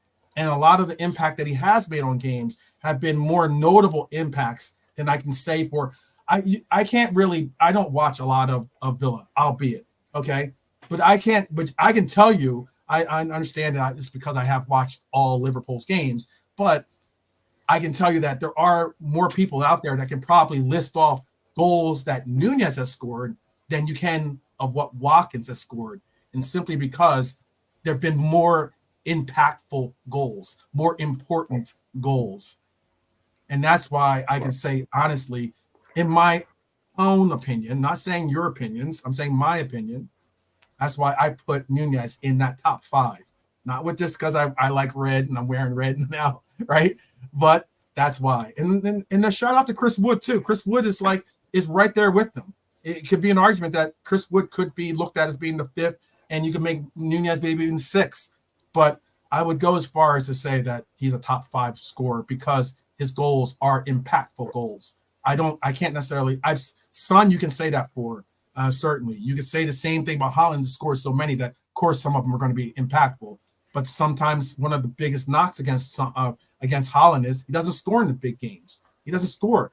At one time, the year before this, Nunez scored against every top 6 team in the league. He scored against all of the big teams, and that's including when we played Real Madrid. So it's not like he disappears when the big platform or the big spotlight is on him, and that's why I guess I'm one of the biggest supporters in the Nunez army here. If you put Watkins' numbers up last season, I think he had 18 goals, and I think he had double numbers in assists. Mm-hmm.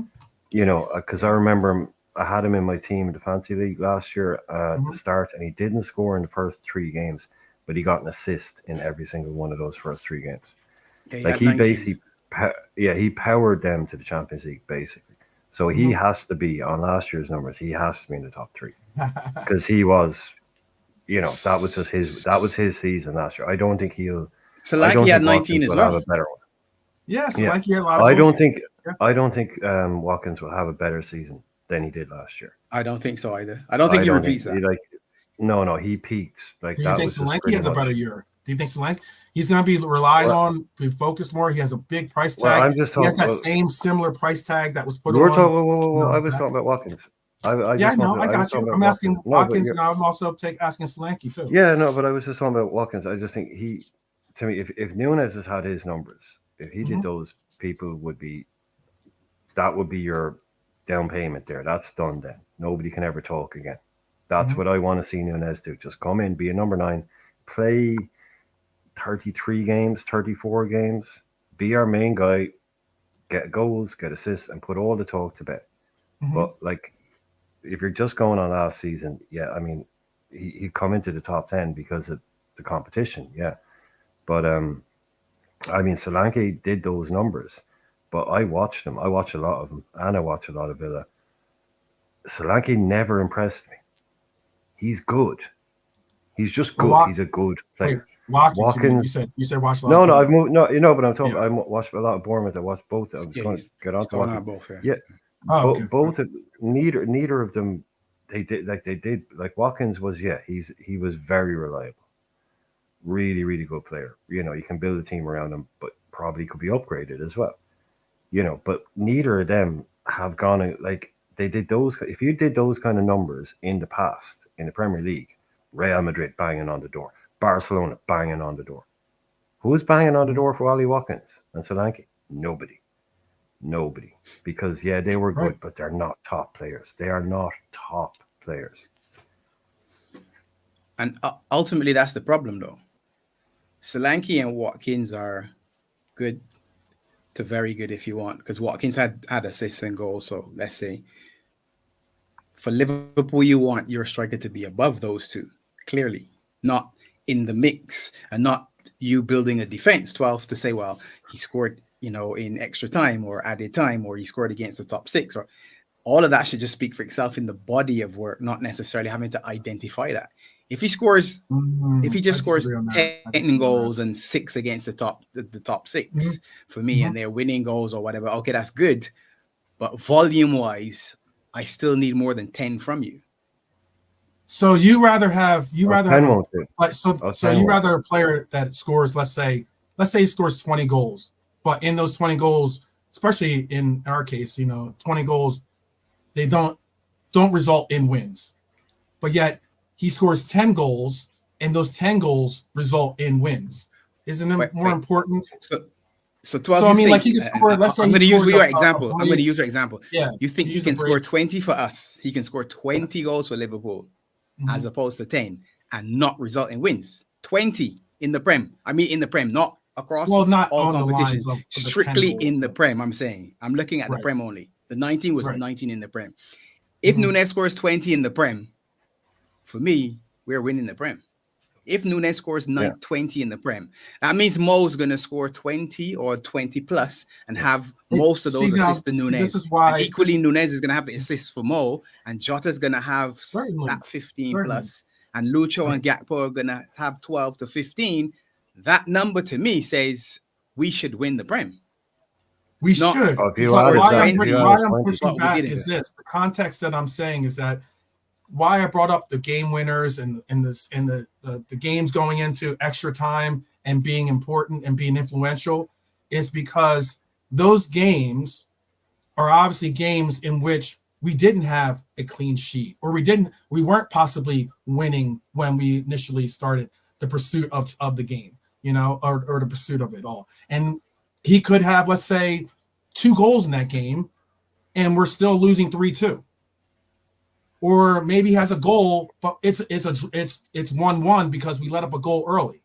What I'm trying to say is that the importance in the context of what is a game winner, what is an important goal, doesn't necessarily get brought into the numbers, because all you see is 11 goals or 15 goals or wherever he scored, as opposed to 4 of them being game winners, or I've something along those lines. And those should have more weight than I'm saying. They should have more weight than just he didn't score that many goals. I've said this to you loads of times. I've said this to you 1,000 times on here 1,000 times. Well, I say prefer. 1,000.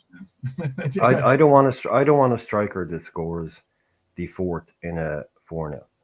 I a guy that gets 10 goals a season because he's always scoring when we're 2-0 up or 3-0 up, or he gets that. You know, I you want a guy Right, that stat comes out padding. because Stat padding. he scored the first. He Right. scored winners. He scored clinical goals. Right. But what I'll just say about what you're saying, if he scored 20 goals in the Premier League, inevitably some of them will be winners. And it 100%. wouldn't be possible for someone to score 10 goals and all 10 of those only be winning goals in matches. That would be statistically highly improbable. So, but if, like what Pops is saying, if ignore whether they're winners or whatever, but if you added 20 goals to our squad over the last 2 seasons, not saying You'd be Darwin adding should have 10 done it, goals but yeah, if you added you're not 10, adding, you're making a difference between 10 and 20. So it's not, you're adding 20. yeah, no, yeah, no, I was, yeah, if you added a 20 goal a season striker to our squad over the last couple of seasons, we definitely would have had. That will win you. It'll all add up.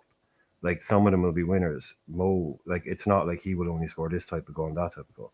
And it's not slagging off Darwin. This is just about like, I think what Klopp or what Pops is saying is, as a club, we kind of just all, and this isn't about Darwin Núñez. This is about we should always have one of the best strikers in the league if we're going to be We have 2 of them. challenged for But title. we have 2 of them.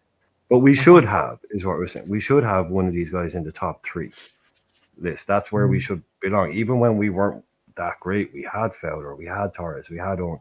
We've always had great strikers. So, you know, it's not a list I don't want us to be. I don't want to be looking at a list of top 10 anything in the Premier League and us not have at least 3 players on it. Right. I mean, that's like that's what I want to see. Any top 10 defenders, whatever defenders and midfielders. I always want us to have at least 2 or 3 because that's kind of what I've been brought up on. Like that's us. We always have one of the best of everything. You know, but I just think, like I was saying about these guys, man, Michael Owen never scored 20 in the Premier League. Real Madrid, the whole world wanted him. The likes of Solanke, the likes of that. This is their level. This is as good as they're getting. And I'm really looking forward to, like I'm saying, we haven't seen it. And I'm really looking forward to seeing what Núñez becomes under Slot. What kind of, because he's talked about using him and talked about, like, and if he unlocks him, that's all we want. Unlock him and add that 10 goals, and then we're flying. Then put all the conversations to bed, all the debates to bed. He's just gone and done 20. Everybody wins. Everybody wins. No doubt. I'll have this. I'll definitely be sending you the graphics that I have. I had another show before that had some of the graphics of, like, if you look at some of the graphics with Holland or even Watkins, or Solanke wasn't a part of the list because he didn't make the top 5 in this one website that I was watching or looking at. Like, would you buy Solanke? Would you buy Solanke? Over what? Over would right you buy now? Watkins? No, just would you buy him? No. Straight, would you buy him? No. Would you buy Watkins? Especially for what they were asking for, the numbers that they were going for? No. Would you buy Watkins? Anyone for Watkins? No. See what we're saying? These guys are outperforming our boys, and we still wouldn't want them because we know they're not that good.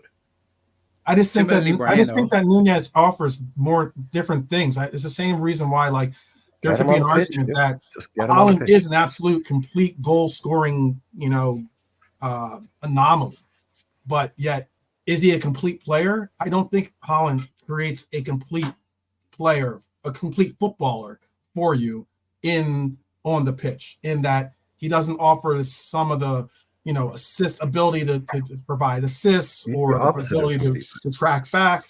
His numbers actually don't say it. He's actually either in the lower 20 percentile, or if not, the 80 or 60, if I guess you could call it, or however I'm trying to make the 20, he's 0 to 20, and then he's in the 0 to the 20 to 40 percentile when it comes to, like, aerial duels, fouls won, clearances created, expected assist. Like, he's very, very low. But if you look at Darwin's numbers are pretty much are higher.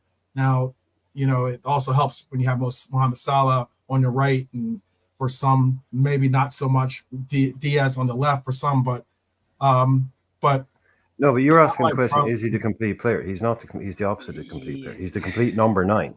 He's a complete number 9, but yeah, he's not the guy that's Exactly. going to do everything. He's not. He hasn't got all those bits and pieces. But his job is see ball, kick ball, score a goal. That's his Mhm. job. But he isn't being asked to though.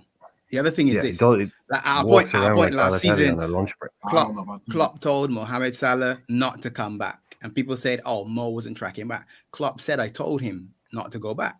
The instruction was not to run back because whatever reason, maybe it was still a hamstring, and I think he was forced back. So I think it was during the period where he was still suffering from the injury, and Mhm. Klopp was saying, "Right, don't run back," trying to preserve him. Haaland plays in a system where he's not asked to do No. the Bobby Firmino, and that's the other thing. I think Mhm. a lot of what we think about in football is driven by what we would have seen most recently. So Mhm. Lucho took a lot of stick because he wasn't Sadio Mane, and Mhm. I'm thinking, okay, well, we said the Red Arrows were the best 3 that we've seen ever. Right. How is it logical that we can replace them and still be as good or better? That's Right. illogical. So to But say is Lucho is going to Holland? be Mane is crazy, Oh, right? right. So from Yeah. a system perspective, we had the best 3, and Bobby did Certainly. something that was unique. Well, Haaland could you can't not do say? that, Could and he you not isn't being even? asked to. Right. Could you even not But he say isn't though? being Just asked like to. going No from one is what you're asking him to saying. drop deep and do anything. Yeah, from even what you're saying though, like with the Nunez is certainly not the same player type as a Bobby. And one of the reasons why No. Mane and Salah were able to excel the way they were was because of the player characteristics of Bobby Firmino, excuse me. Firmino. So like you have Bobby being able to do the extra work of being that false 9, creating opportunities of on the press, and also being an incredible incredible passer personally, and having the ability to be able to be nimble on his feet. That made certain opportunities open up for those wingers or inside forwards, But now you're talking about an outright number 9. Now the complexities change somewhat. So now you're looking at a different a different table that you're looking at evaluating these players on. And I would like to also add that you did make a point about Nunez, versus Watkins, for instance. And I will say that Watkins played 3,221 minutes last year, as opposed Oh, to of course. Yeah, no, he Nunez started played every game. Yeah, of course. 2,046 minutes. But That's what I'm it saying also about helps. stats. It also You have to be helps. It careful. also helps that Diego is a viable player to be utilized in the number 9 role. We just spoke about how he is possibly a top 5 consideration. As in, when you have 2 players like a Nunez and a Diego, you're not going to get the same amount of minutes and opportunities as a Watkins, who is their primary player when it Yeah, of comes course. to. Of course. That's what I always say about stats. You have to be really careful with them. You have to be really careful because I could have thrown that number out and somebody would have just gone, oh, right, yeah, yeah. But yeah, look at how many minutes they played. Mhm. Look at how Now, many Watkins, games. different story. Look I at can all say that. Watkins, his production is pretty That's what I'm incredible. saying. Yeah, So that's you why I give him would the rate him minutes, so he gets you highly. the goals. But if you Yeah. ask Haaland to score goals, he's going to score goals, right? The guy is Mhm. so good. Pep broke his lifelong habit of not playing strikers to go with this guy. That's how effective he is. There's no point even trying to break his game down. He scored more goals than anybody ever has. You want a goal scorer? There you go. There's one. Goals win games. That's your currency. So the rest of it is, I mean, like you're talking about Bobby. Bobby was the system. Like I always said, Bobby was the system. Bobby isn't a player. Bobby was. We played the way we did because Bobby could do what he could do. Without a Bobby, we couldn't do what we did. Not that those players couldn't play as well as did, but we couldn't play the system we played. So he allowed us to do a lot of different stuff. Right. That's just what I. It's never about one player. It's about the team. It's always about the team. It's never about one player. Oh, we play like this because of that guy, or we're bad because of that guy. There's 11 players out there, and there's a system. And right now, like Pops was saying earlier, body of work. Right now, this season, body of work. Nunez doesn't have one. Jota does. Right. Nunez needs minutes He under does. slot, so we Yeah. can see what a slot Nunez looks like. Right. What does Gakpo look like? How does he play? What do we do? Right. That's what I want to see it. Because the guy has it. Like I lost my mind, Pops and 12 man when he scored against us. When when we were playing Benfica and he scored those goals against us, I was like, this guy is unbelievable. This guy is something else. He looked like a stone cold killer against us.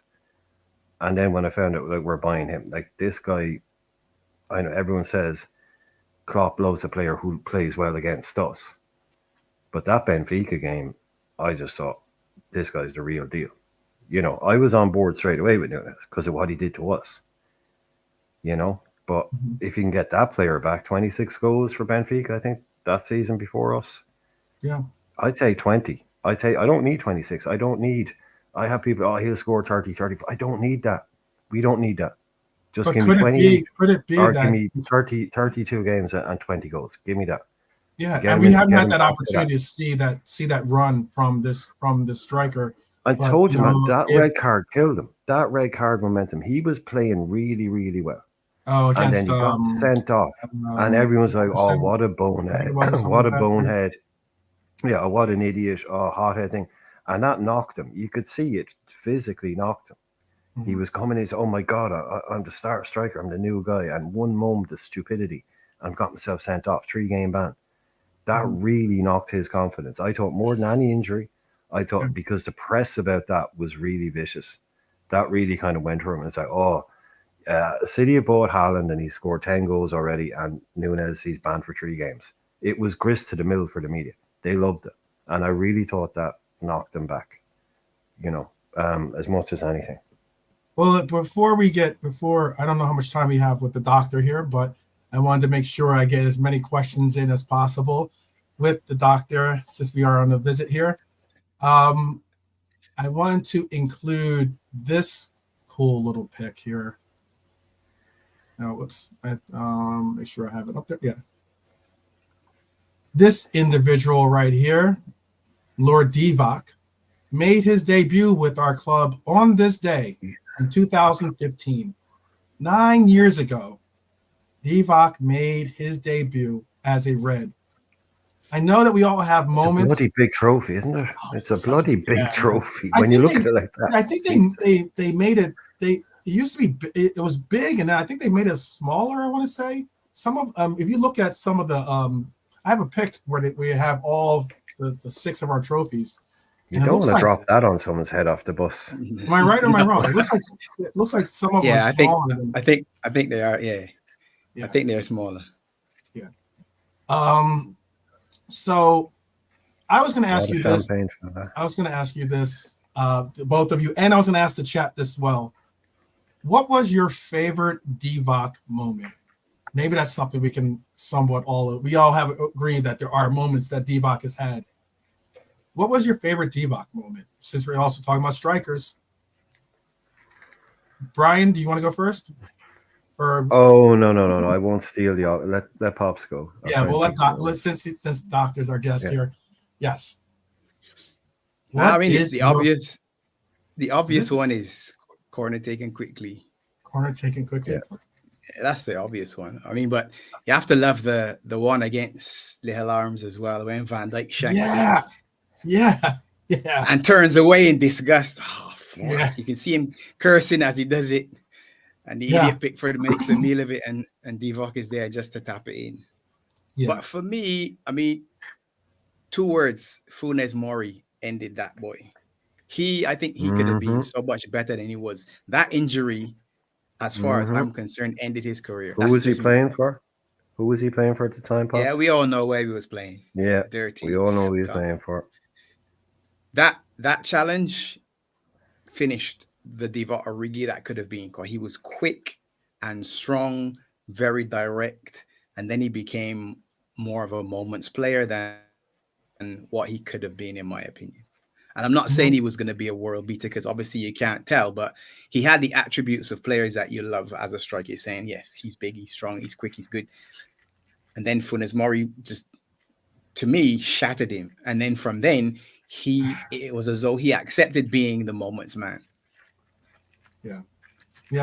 And some people could, and I've had this conversation quite a bit, because I know we're talking one of the most overused words in football, ambition, and to say that he didn't have ambition and the likes. I never agreed on that point about his ambition. I thought that he knew that it was ambitious to think that you have a place on one of the best teams in the world. It's ambitious to think that, you can make a contribution or make a mark with one of the best teams in the world. And I just always thought that he showed and proved it so many times for us, with coming in and just getting goals, just coming in and getting goals. And it was like to the point where Klopp even mentioned, hey, that's Divock, Yeah. You must expect it. So what's yours? I was going to go with the Everton, but I will say that I know this isn't necessarily a shining moment in the sense of that it was a moment that necessarily changed everything for us. But I was going to also say the scorpion kick was one of the moments that I loved from Divock. That goal was incredible. I don't know how he contorted his body to make that goal, but that was a really incredible goal. But obviously, yeah, corner taken quickly. Someone's got to pick it. Someone's got to take that. I'll take the Everton goal. Just you to can show have. Love. Anytime because I wasn't taking the other one. I was taking Spurs. I was going to take Spurs. Like that for me would be my moment. Ooh. In the Champions League, basically that one. Oh, I mean, yeah. Because I was doing a live stream at the time, and it was a pretty big one. And that's a great show. It just when the ball was played, I think there was 5 of us in the room. We're all on the couch, big wash on going on. The ball gets played, and I just kind of almost stood up and like this is it. I was like a half a beat ahead of everybody else. As soon as I saw it, I just said, this is it. I could see it in my mind he's going to score. You could see the goal. It's like one of those passes that you just knew what was going to happen next. You knew. Right. And it was just like, I said, this is it, lads. And it was just boom. And that to me was just like, that's what I always think of when I think of Origi. Because I just remember that night and that moment, because it's just like, we don't know. They might do this, but 2-0, this is done. This is over. I was just like, that was him. And I mean, even at the previous, I'll get the international tournament wrong because I always did. But we had Benteke and he was coming in. He was starting for Belgium ahead of Lukaku and ahead of Benteke. I think in the World Cup 8 years ago, it might have been. In the group games, they were benching Benteke and they were starting Origi in group games in the World Cup over Lukaku. Lukaku was even being benched or coming on left. Origi was actually starting in one of their proper games. And I was like, yeah, what would that be? Might be Euros 10 years ago or a World Cup 8 years ago. My memory, you know what I mean? But I remember thinking, we're getting this guy. We have Benteke and he's getting in ahead of him. Like Belgium was trusting him because he looked like he had way more about him. He had pace. He could go wide. He could drop deep. He could do different things. Benteke, very static number 9. But Origi looked to have a little bit more about him. And he was very young then. But I think, like Pop said, yeah, that Funes Mori challenge, oof. That really took that can happen. Like, you look at Harvey Elliott now, the fact that he's back playing after something as bad as he had, that's a testament to him. But Origi, like you're saying, the ambition we're talking about, like, what's ambition beyond being at Liverpool? Where are you going to go? I think that's ambitious. Where are you going to go when you leave? Where are you going to go when you leave? Is ambition wanting to leave Liverpool to go and play games for Lyon? Yeah. Or, just so you get the starts? Yeah. Yeah. Yeah, I don't know. I think, look what he's kissing there. He's won more than 99% of players will ever win. Even the best players, even some of the best players in the world haven't done what he's done there and kissing the European Cup. Yep. If that's not ambition achieved, the rest is just side quests, Yeah. That's one of the reasons why, like, he's created memories and moments. I've always said this again. Look, I get people like always focusing on the comment about Klopp creating relationships, that he's more interested in the relationships and likes. I always look, I know that triggers Doc Pop. So here, but I like the fact that he said that comment because I truly think that the relationships that he's created with these players, and the relationships that these players have created with their brethren, their teammates, and the like. The relationship that we have created by watching the games and having our favorites and supporting them. It makes those moments that much more memorable. It makes those moments that much more enjoyable to see. I think Pop's just got diabetes. When you see someone that you care about, someone that you really do love or appreciate, actually achieve something, or you almost feel like you're achieving it with them, and that's what makes it. I'm not getting choked up. Don't worry. It makes it. Okay, thanks, man. Thanks, man. It does make it that much more of an experience, and that's why I appreciate it. But again, people always reflect on, he didn't want trophies, he only wanted relationships. I'm like, the trophies will come because they create relationships. No, the relationships come from being part of a winning team. Yeah, that's where the real relationships come. So you go off and you win stuff together, and then you get to talk about, but you never talk about. I don't know. Look, it's his life. It's your world. Yeah, but it's your life. It's your world. No, but it's your life. It's your world. We all make relationships in life. Yeah. That's just where I think what Klopp was saying there was, he wants to be the kind of coach that in 5 years' time they'll ring him up. In 10 years' time, he can meet them, at a UEFA event and sit down, have a drink, and have a chat. He doesn't want to be one of those coaches that falls out with players in the pursuit of winning, like a Mourinho kicking them out. He wants to win, of course he does. He's always said that. He talks about how his dad drove into him, how important it was winning on the tennis court. That's where he grew up playing sport, and that was all about winning. Sure, but he doesn't. He wants to be able to do it and still be able to sit down and have a drink with people afterwards. Whereas Mourinho, some of these boys have never talked to him again because of the way he treated them, because it's all about winning. I think that's what Klopp is aiming for. Yeah, and a lot of people just said, "Oh, well, he'd rather make friends than win trophies." No, of course he didn't say that. He did not say that. He's a world-class coach. He's won leagues and Champions Leagues, and this guy knows what the juice is, and the juice is winning. Is winning, okay? Certainly. Yeah, and the pursuit, and the road, the journey towards winning those championships. I think that, like Milner spoke on the fact of when we lost that first Champions League, that was very depressing in itself to get so close but not achieve your target. But yet you knew that this group was very, very focused and very determined and together, and that they would go about it the same way and not change anything, in the sense of they would go about it and put as much effort and interest in winning that next year, and having this experience, like it's, knowing that experience together and having players that you created relationships with that know the experience with you. Yeah, they're going to be that much more invested in it because they lived it. It's one thing for us to talk about things that you might have gone through last year or the year before or whatever, but it's another thing when you went through it with them and you felt the pain alongside them. You're able to hold them up, or vice versa. That makes it that much more of a commitment towards that pursuit when you have the opportunity again. And I think that that's why saying that comment was a very valid and important comment. I think. Do you differ? Do you want? I know it triggers you sometimes when you hear that statement, Pops. No, but that's just because people are disingenuous. You know what he's saying when he said it, and then you try to pull a clip out and then say, "Oh, he said this." Or I say, "Okay, well, if that's what you believe, I'm not willing to have an argument with somebody who thinks that that's what Klopp said." That's just me. For my own sanity, there are a lot of things that I'm not arguing. I'm too old and lived long enough that there are certain things I say, okay, no, I'll leave that. I'll leave that for 12 man because he likes that. No, thanks a lot. I'll swerve that. I know he likes that argument. I'll swerve that. The revisionism. Try doing it every night. Try doing it annoying to me.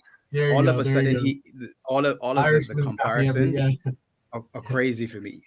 What's funny is people said Klopp was Shankly, and let's hope whoever's coming next is Paisley.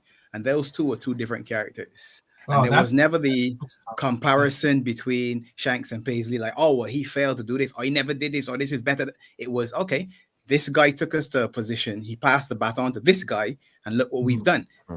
Why isn't it the same for right now? Everybody, oh, well, yeah, Slot Mr. Locker is call him, does this, and Klopp didn't, and Klopp did this, and he ran the players into the ground. And I'm like, all right, just focus on what we're doing now. Forget what was before. Much like what Klopp said to us. He said, put the history, the backpack that is history, put it down, and let's create some new history and go on a journey.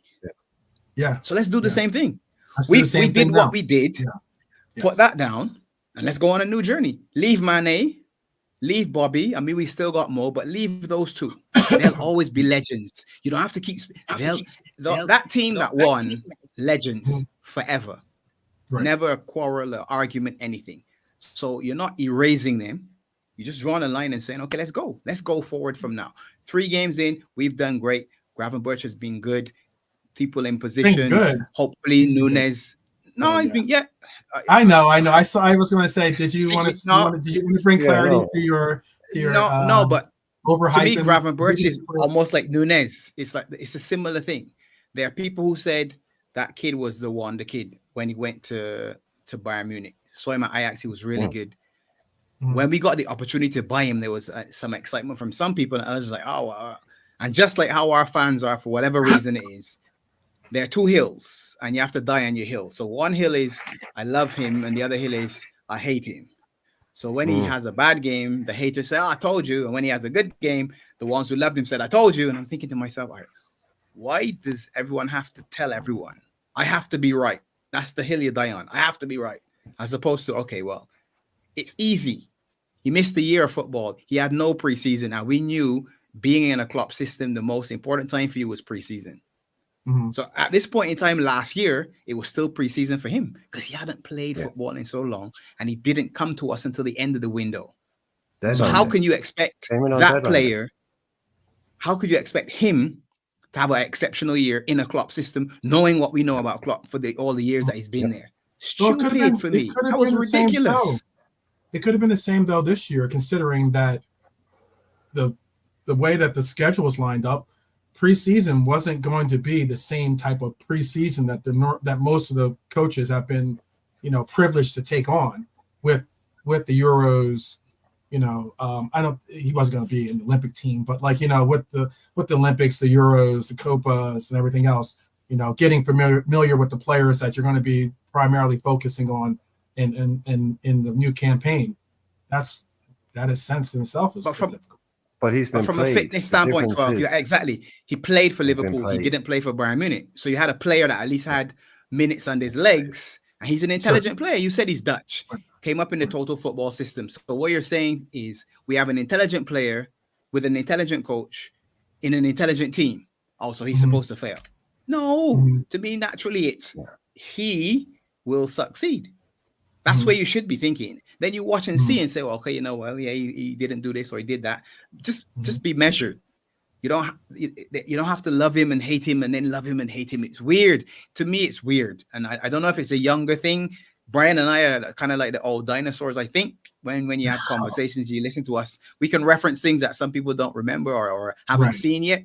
So maybe it's a new generation thing. But it's weird to me that we buy a player, Nunes. Now, I wasn't over the moon like Brian was. When I saw him score, I said, Jesus. Then I said to myself, guys, when we buy him, my problem is he's not playing against us now. He's playing with us. Most teams that play against us don't play like how we play. So the spacing behind and the freedom that he had against us, he's not going to see that in many games in the Premiership because most teams are going to sit deeper. So how does he adjust? So again, it was, all right, give him a year. And hopefully he adjusts. For me, Jota not being fit and that red card didn't allow for the adjustment period that he should have had. True. All it did was create the hate and the love. So it was, I'm here for Nunes. That's you, 12. Yes, he's my guy. And then the other, I hate him. Oh, he got sent off. And so that battle then played out for the entire season. And it's still there, probably under the surface right now. It's just waiting. Oh, he, for me, should start on Saturday. So it's bubbling under. It's just waiting to start. I agree with that. For me, he should start. I think he's going to start. I think that he's had a week with the coach, so the coach should be able to. Let me see the reprogrammed Nunes. Yeah, that's what I'm looking forward to. That's do you think real quick? That's the right word for it. What is that? No, he's just saying reprogrammed. Reprogrammed. Yeah, the slot version Yeah. reprogrammed Nunes. That's what I'm saying. I really want to see what that is and how we bring that into a team because, like I said, it's not like I think we're bringing he's in got a good a track record. Simicast, but Yeah. we're bringing in a Simicast for a Robertson. Oh, we're bringing in a left back for a left back. We know what's going to happen, Mhm. or we're bringing in a like for like. We're not bringing a like for like with Jota and Nunes. So it's not Mhm. so much that I want to see what Nunes does. It's just I want to see what this Liverpool team looks like under slot with a Mhm. spearhead number 9, which isn't a Jota dropping, moving and all that stuff because it is a. So that to me is like, what does that look like? I'm excited to see all these new ideas that he has, and like Pops, what you're saying, he's doing all this with somebody else's squad, no new players. Everybody else, like this is him coming in and putting his own stamp on things. I think Gravenberch is someone that he looked at and went, "Thank you. Yes, this is a guy. This is a I can guy do I something need. I with. can tell Yeah. him what. Yeah, I can tell him what I want to do, and it's going to take about 2 minutes. Yeah. Yeah. It's going to take about 2 minutes to tell him what I want to do. Mhm.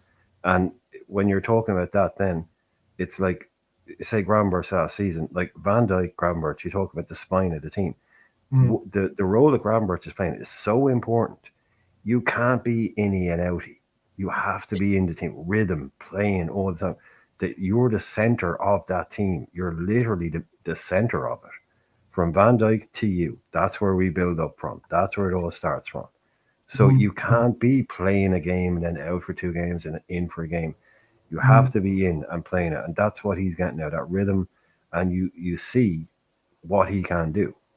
It's just fantastic to see a player like that. The skill that he has, the ability on the ball, and it's so obvious that we're trying to do something, and what we're trying to do, he's a really important part of it, and he's really brilliant at what we're trying to do. Like it's Right. so obvious when you see it what we're doing, but you could ask a lesser player to do that, and they won't be able to. It's I so think. encouraging. It's really Yeah. encouraging to see. It looks obvious. It's just like give him the ball, he turns, he beats someone, and he passes it. Yeah. But that ain't that easy, boys. That ain't that fucking easy.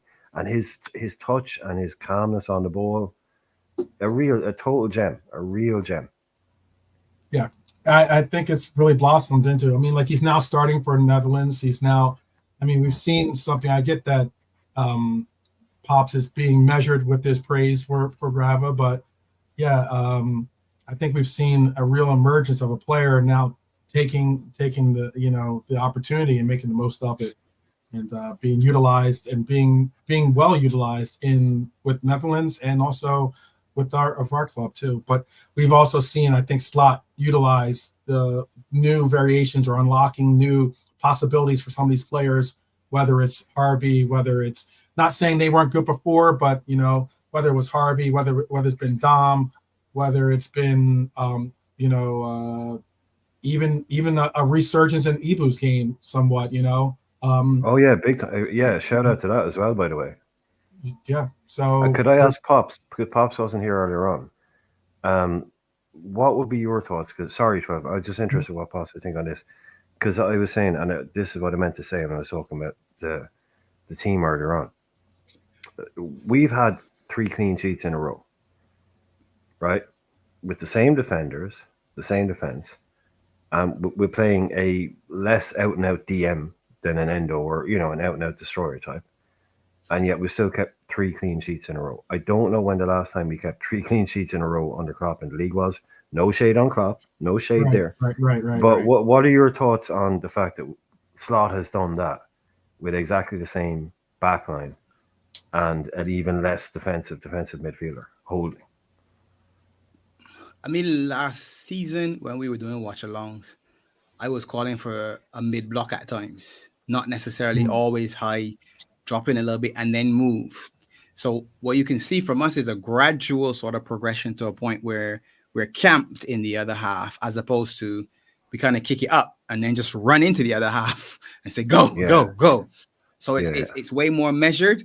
But the other thing that I think is more obvious too is the ability to sort of transition through from that 4-3-3 to the 4-2-3-1 to the 4-2-4 to the 4-4-2, and you see it people pretend that they didn't see it last year, so I'm not going to go back. But I know we've done it in the past. So some people say, "Oh, look at how," and I said, "Well, yeah, we've done that, but it doesn't matter now."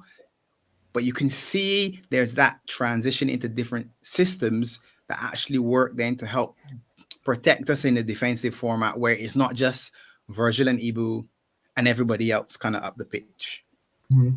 Mm-hmm. So the control that we have, and this is, to me, this is also something that fans were calling for when we signed the likes of Gravenberch and McAllister. It was like, oh, now we've got the techie footballers as opposed to the Brexit midfield, which was just the engine there. It was just running. Now you're saying, well, if we had, and that's what a lot of people were saying last year, and for me, it was a similar, all right, if we've got better players, then we should control the ball better. Our passing ability should be better, and it wasn't good.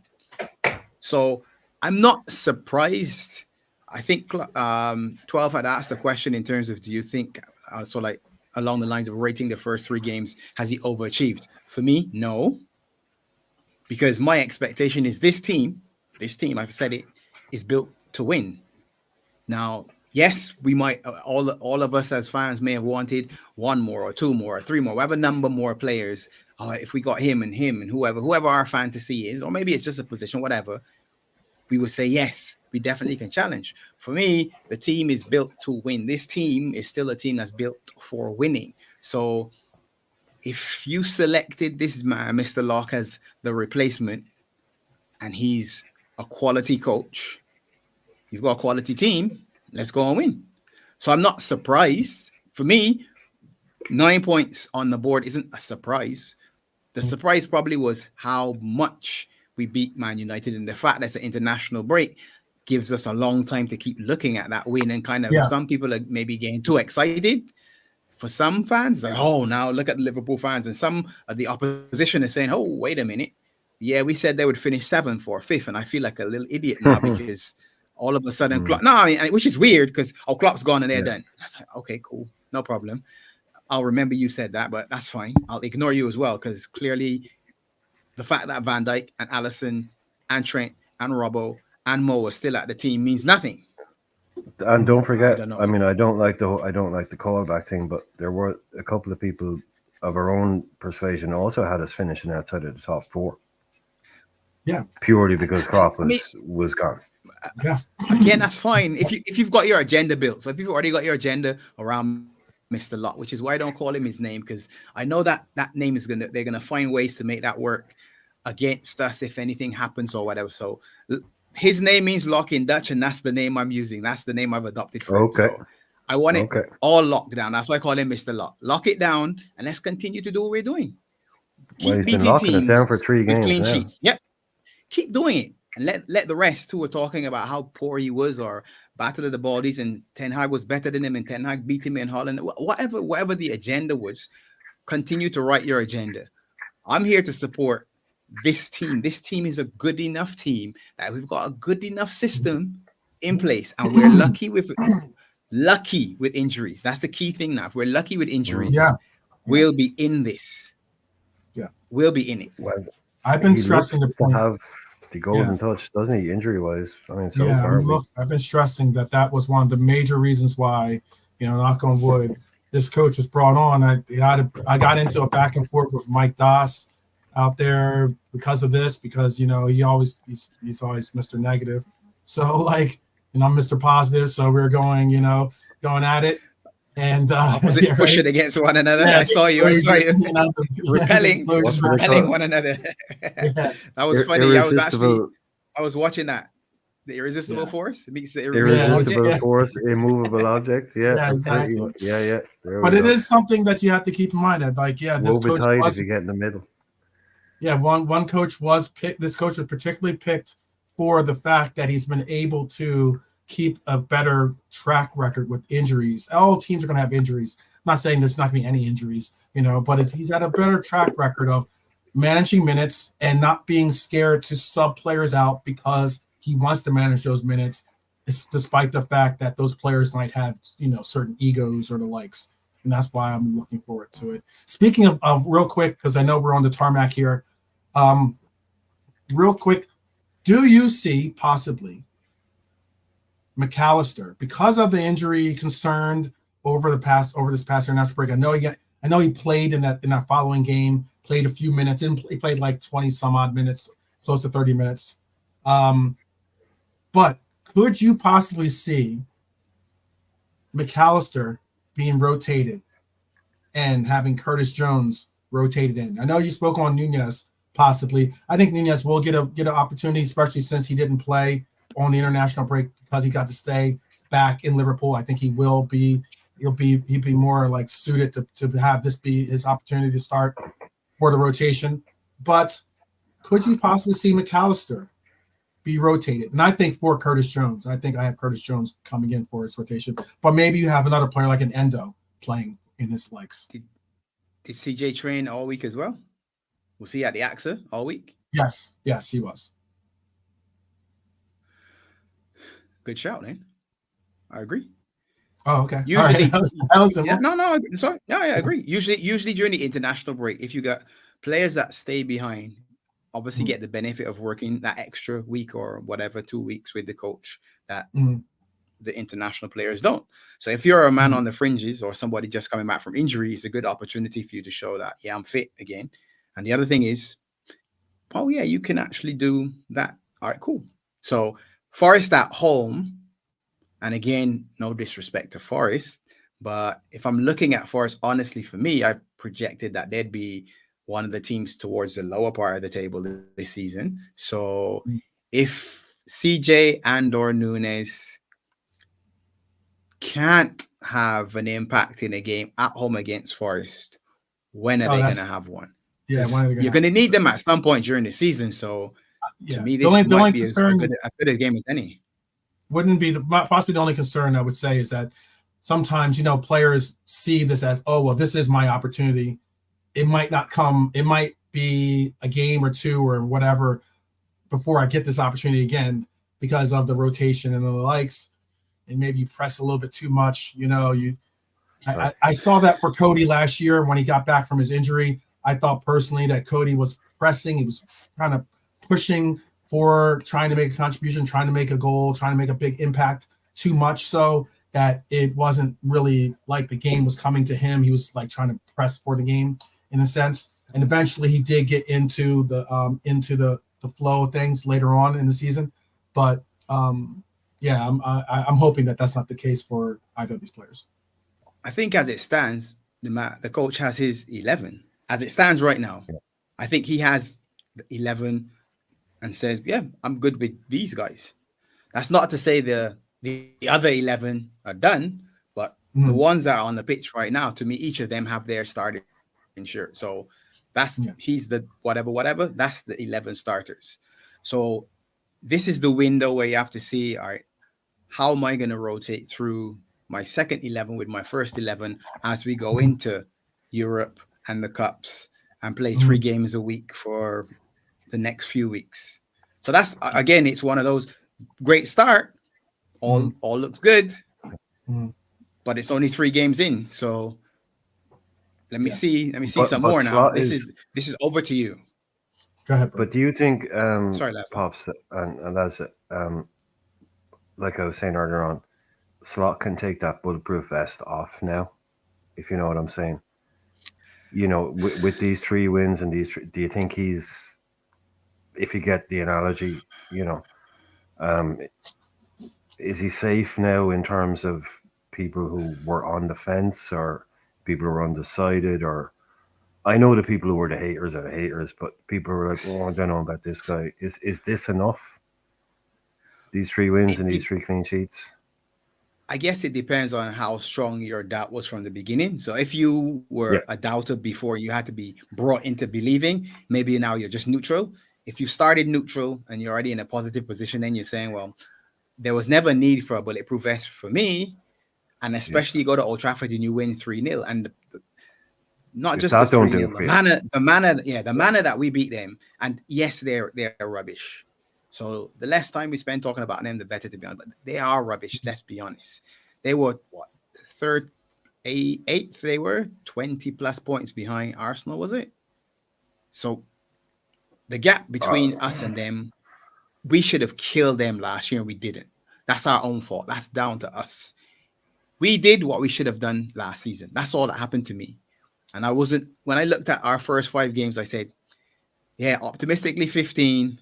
Worst case, if we play the occasion at Old Trafford, we'll get a draw. We'll get that. To me, that was it. It was like, if we go there with this, man, it's Old Trafford. No, forget that rubbish.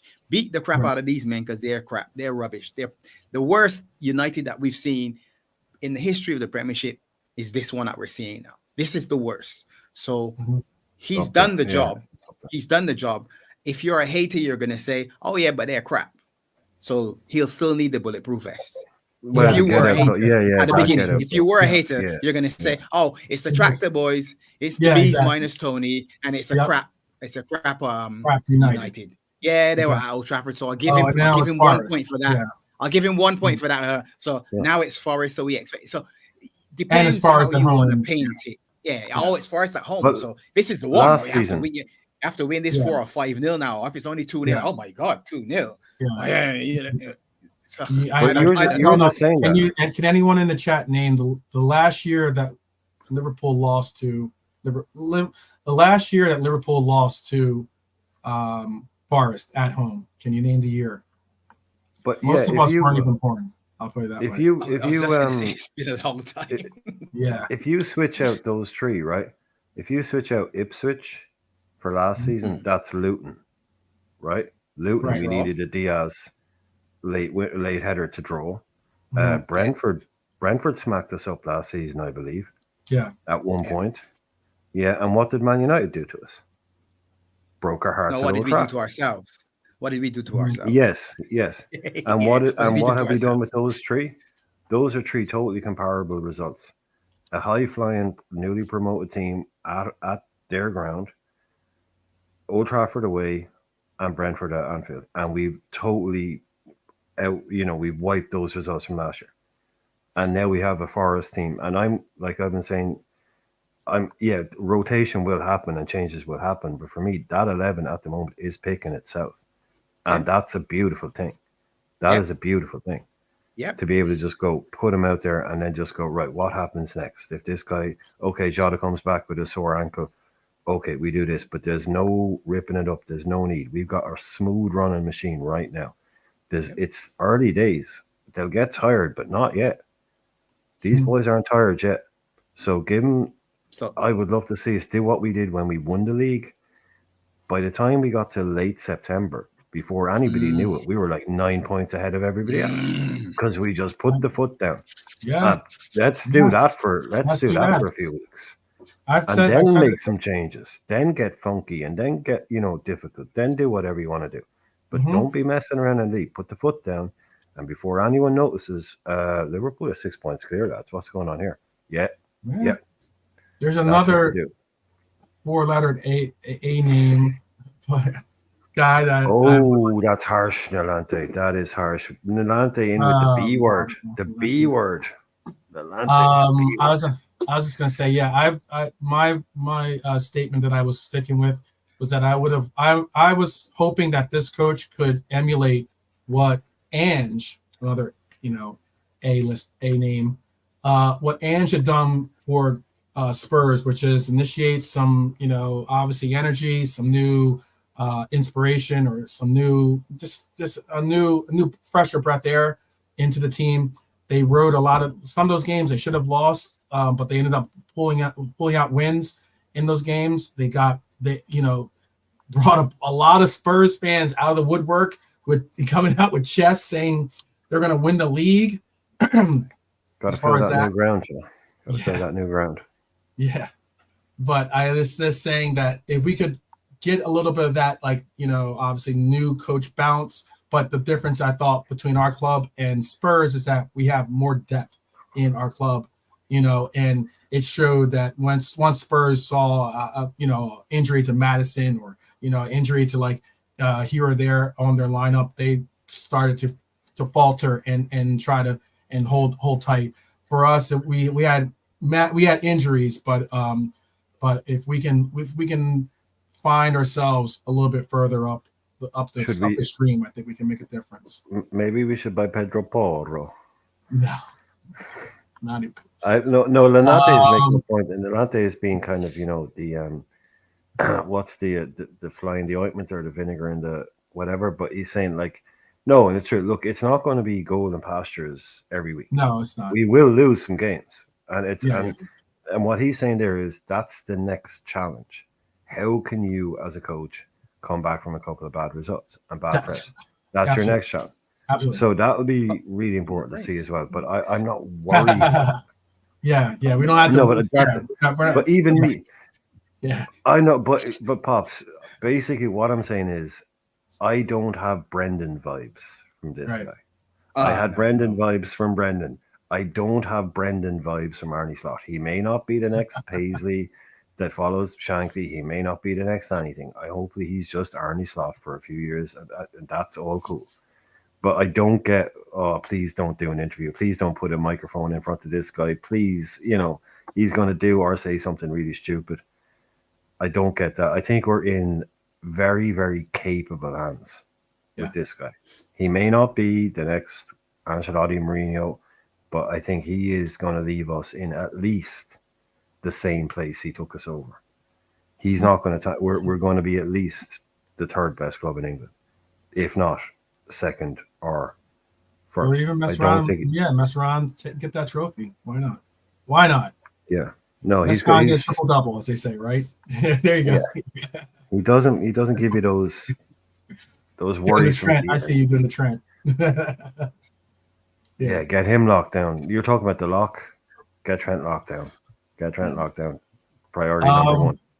There is one last thing. This is your moment of zen here that I wanted to include before we let everyone go on their ways. And that is this right here. Mohamed Salah says his new celebration is related to his favorite Taylor Swift song, The Archer. I did not know that, but that is apparently what the reason why. I know people were saying the hieroglyphics, or maybe it was the relations to Egypt and the likes. He has said that 12. Yeah. No. He said it was Adesanya. There was a report when Adesanya, the MMA fighter. Yeah. That too. Yeah, I heard that too. But there was also a report that he's very, very clever. If you want to win something, get Taylor Swift on. Get Taylor Swift. So all those Swifties out there. That's what that is. Exactly. I think he knows. Swifties are like, come on now. Click. Read between the lines, people. Read between the lines. Mo Salah's got daughters, so I'm sure he's heard that song quite. Well done. If you tag Taylor Swift onto something and you make it a vote, you're winning, baby. Ask Kamala Harris. Yeah, there you go. How important Taylor Swift endorsement is. Yeah. There you go. Yeah. So he's not. He knows where that what that'll do. I know whoever's made that thing. It's PR people. Well done. Yeah, it's that thing where well done. Swifties, you can vote for him to be the player of the. Yeah, I think that's your exactly. giveaway there. I think that's your little giveaway there. Yeah. Oh wow! A lot of people are not feeling the Taylor Swift love there or shout. They want it all. They want 50 fans. Yeah, 50 fans in the chat. We're all Swifties, Brian. Come on, get the likes up. Get the likes up.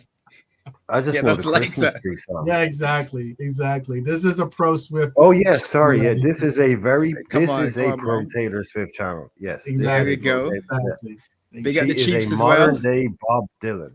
She's a modern day Bob Dylan. She's a strong woman. She's underappreciated, and she should be president. There you go. Subscribe. I know 12 might not agree with that one, but we have to big at the Chiefs as well. Big at the Chiefs, Keep let's not go too far. It's all good. Shout out to Taylor. Shout out to Dua Lipa too.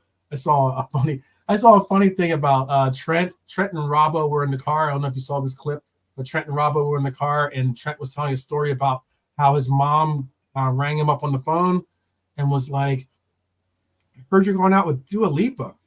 Like, what's up with that?" And he's like, "Come on, mom. I'm a homebody." He's like, "I just, if I was going out with Dua Lipa, I think you'd know. I think it would really be out there that I was going out with Dua Lipa if that was the case." And then Robbo started singing the song "One Kiss Is All It Takes." Robbo's a great personality. He's a character. Man. Yeah, he's a character. He is a character. He's a good. Like in the friendship, in the bond, again, the relationship that Robbo and Trent having come up in the likes of the lineups. Robbo is about as old school as it's possible to be these days. Like Robbo, not that long ago, was looking at am I going to get a job in football? Am I going to have to be something else? Mm-hmm. And he's up in Scotland at small teams. He's like Robbo, and like he's a big guy now, but the world that he grew up in is so different from. So he will be able to cut through. Robbo is the kind of guy that'll be sitting in a room with all these millionaires, just making Scottish jokes, calling people dickheads. Mm-hmm. That's because he's like, lads, 10 years ago I was working at Tesco. Right. Yep. He's just like, come on, you all grew up as, going to be the next this and that. Yeah. You look like a dickhead. That jacket is terrible and your car is shite. That's the kind of guy Rollo is he's just going to be like that. He's going to be like that. And that's what you need, just cut through the stuff. But Red for Life. No, he's great. You saw what he said when he said saying that on road trips with his wife, she always plays Taylor Swift. There's these things, right? They're called divorces. If you Google them, I think you can look goodness. Yeah. You should look into one of those, my friend. Yeah. Big up to RTV Sports, by the way. Big up to you. Robbo had a funny statement when he met Gravenberch. He was like, "Oh, finally a good Dutchman, I think," or something like. Finally, a good Dutch player, Yeah. And it was like Gravenberch, like. Yeah, there's a camera behind us. That. Like, it was funny. Scottish humor, man. Scottish humor. They don't take prisoners, man. They don't take prisoners. They don't take any prisoners. But but big up to Bajan Pops for joining us today. Big up. I'm sure, as you can see, represents Bajan Reds TV. Be sure to go over there and subscribe if you haven't. I'm sure most of you have already. But if you haven't, definitely go and check him out. Definitely my brethren there. You want to say anything to the people before we bounce out of here, Pops? Thanks for having me on, 12. As always. Oh, yeah. Pleasure. Always. Big up the chat, man. Okay. And Irishman, is there anything you want to say to the people before we bounce out? No, if there is a mod that could put the link to the Bajan Reds TV. Oh, absolutely. That'd be appreciated. That'd be cool. Be mad appreciated. And yeah, maybe not go straight to divorce. Maybe go noise cancelling headphones or something like that. Yeah, maybe to me it seems beyond. But yeah. But the thing is, Taylor Swift, she has a lot of albums. No, I would say don't take marriage advice from Irishmen. Yeah. Hey, but all said and good. Oh man. But big up to everyone joining us. A lot of heads and a lot of different good people in here. Good crowd. Yeah, very good crowd. Very good engagement with the questions or topics that we had on today. Obviously, someone inspired one of the greats that we have here, Pops. To join the conversation. So appreciate the dialogue and the discourse that we are able to share today. We will be back tomorrow to do the same. It's Friday. We most likely will be doing a preview because of the early hour. I'm not sure if we're going to be able to do a lead-in, but all the same, you're doing a watch-along, right, Bajan? Pops? Yeah. Yes. So if you're up late tonight, we'll be doing a preview tonight, and then we'll do the watch-along on Saturday. Tomorrow is Liam's birthday, so we're not going to be on as Barnes' son. So big up, Liam. Okay. Enjoy your birthday, bro. Right. Actually, I met Liam in Philadelphia. I just put the link in the chat. So if you're doing a show tonight, if anybody is looking for a show later on, the Bajan Reds are doing a show. So click on the link there. Make sure you subscribe to them. Keep your notifications on, and you'll see us. All that stuff. We'll see. Yeah, all the good stuff. Yeah. All right. So until tomorrow, as always, up the Reds, people, up the Reds, and have a great one. See you soon.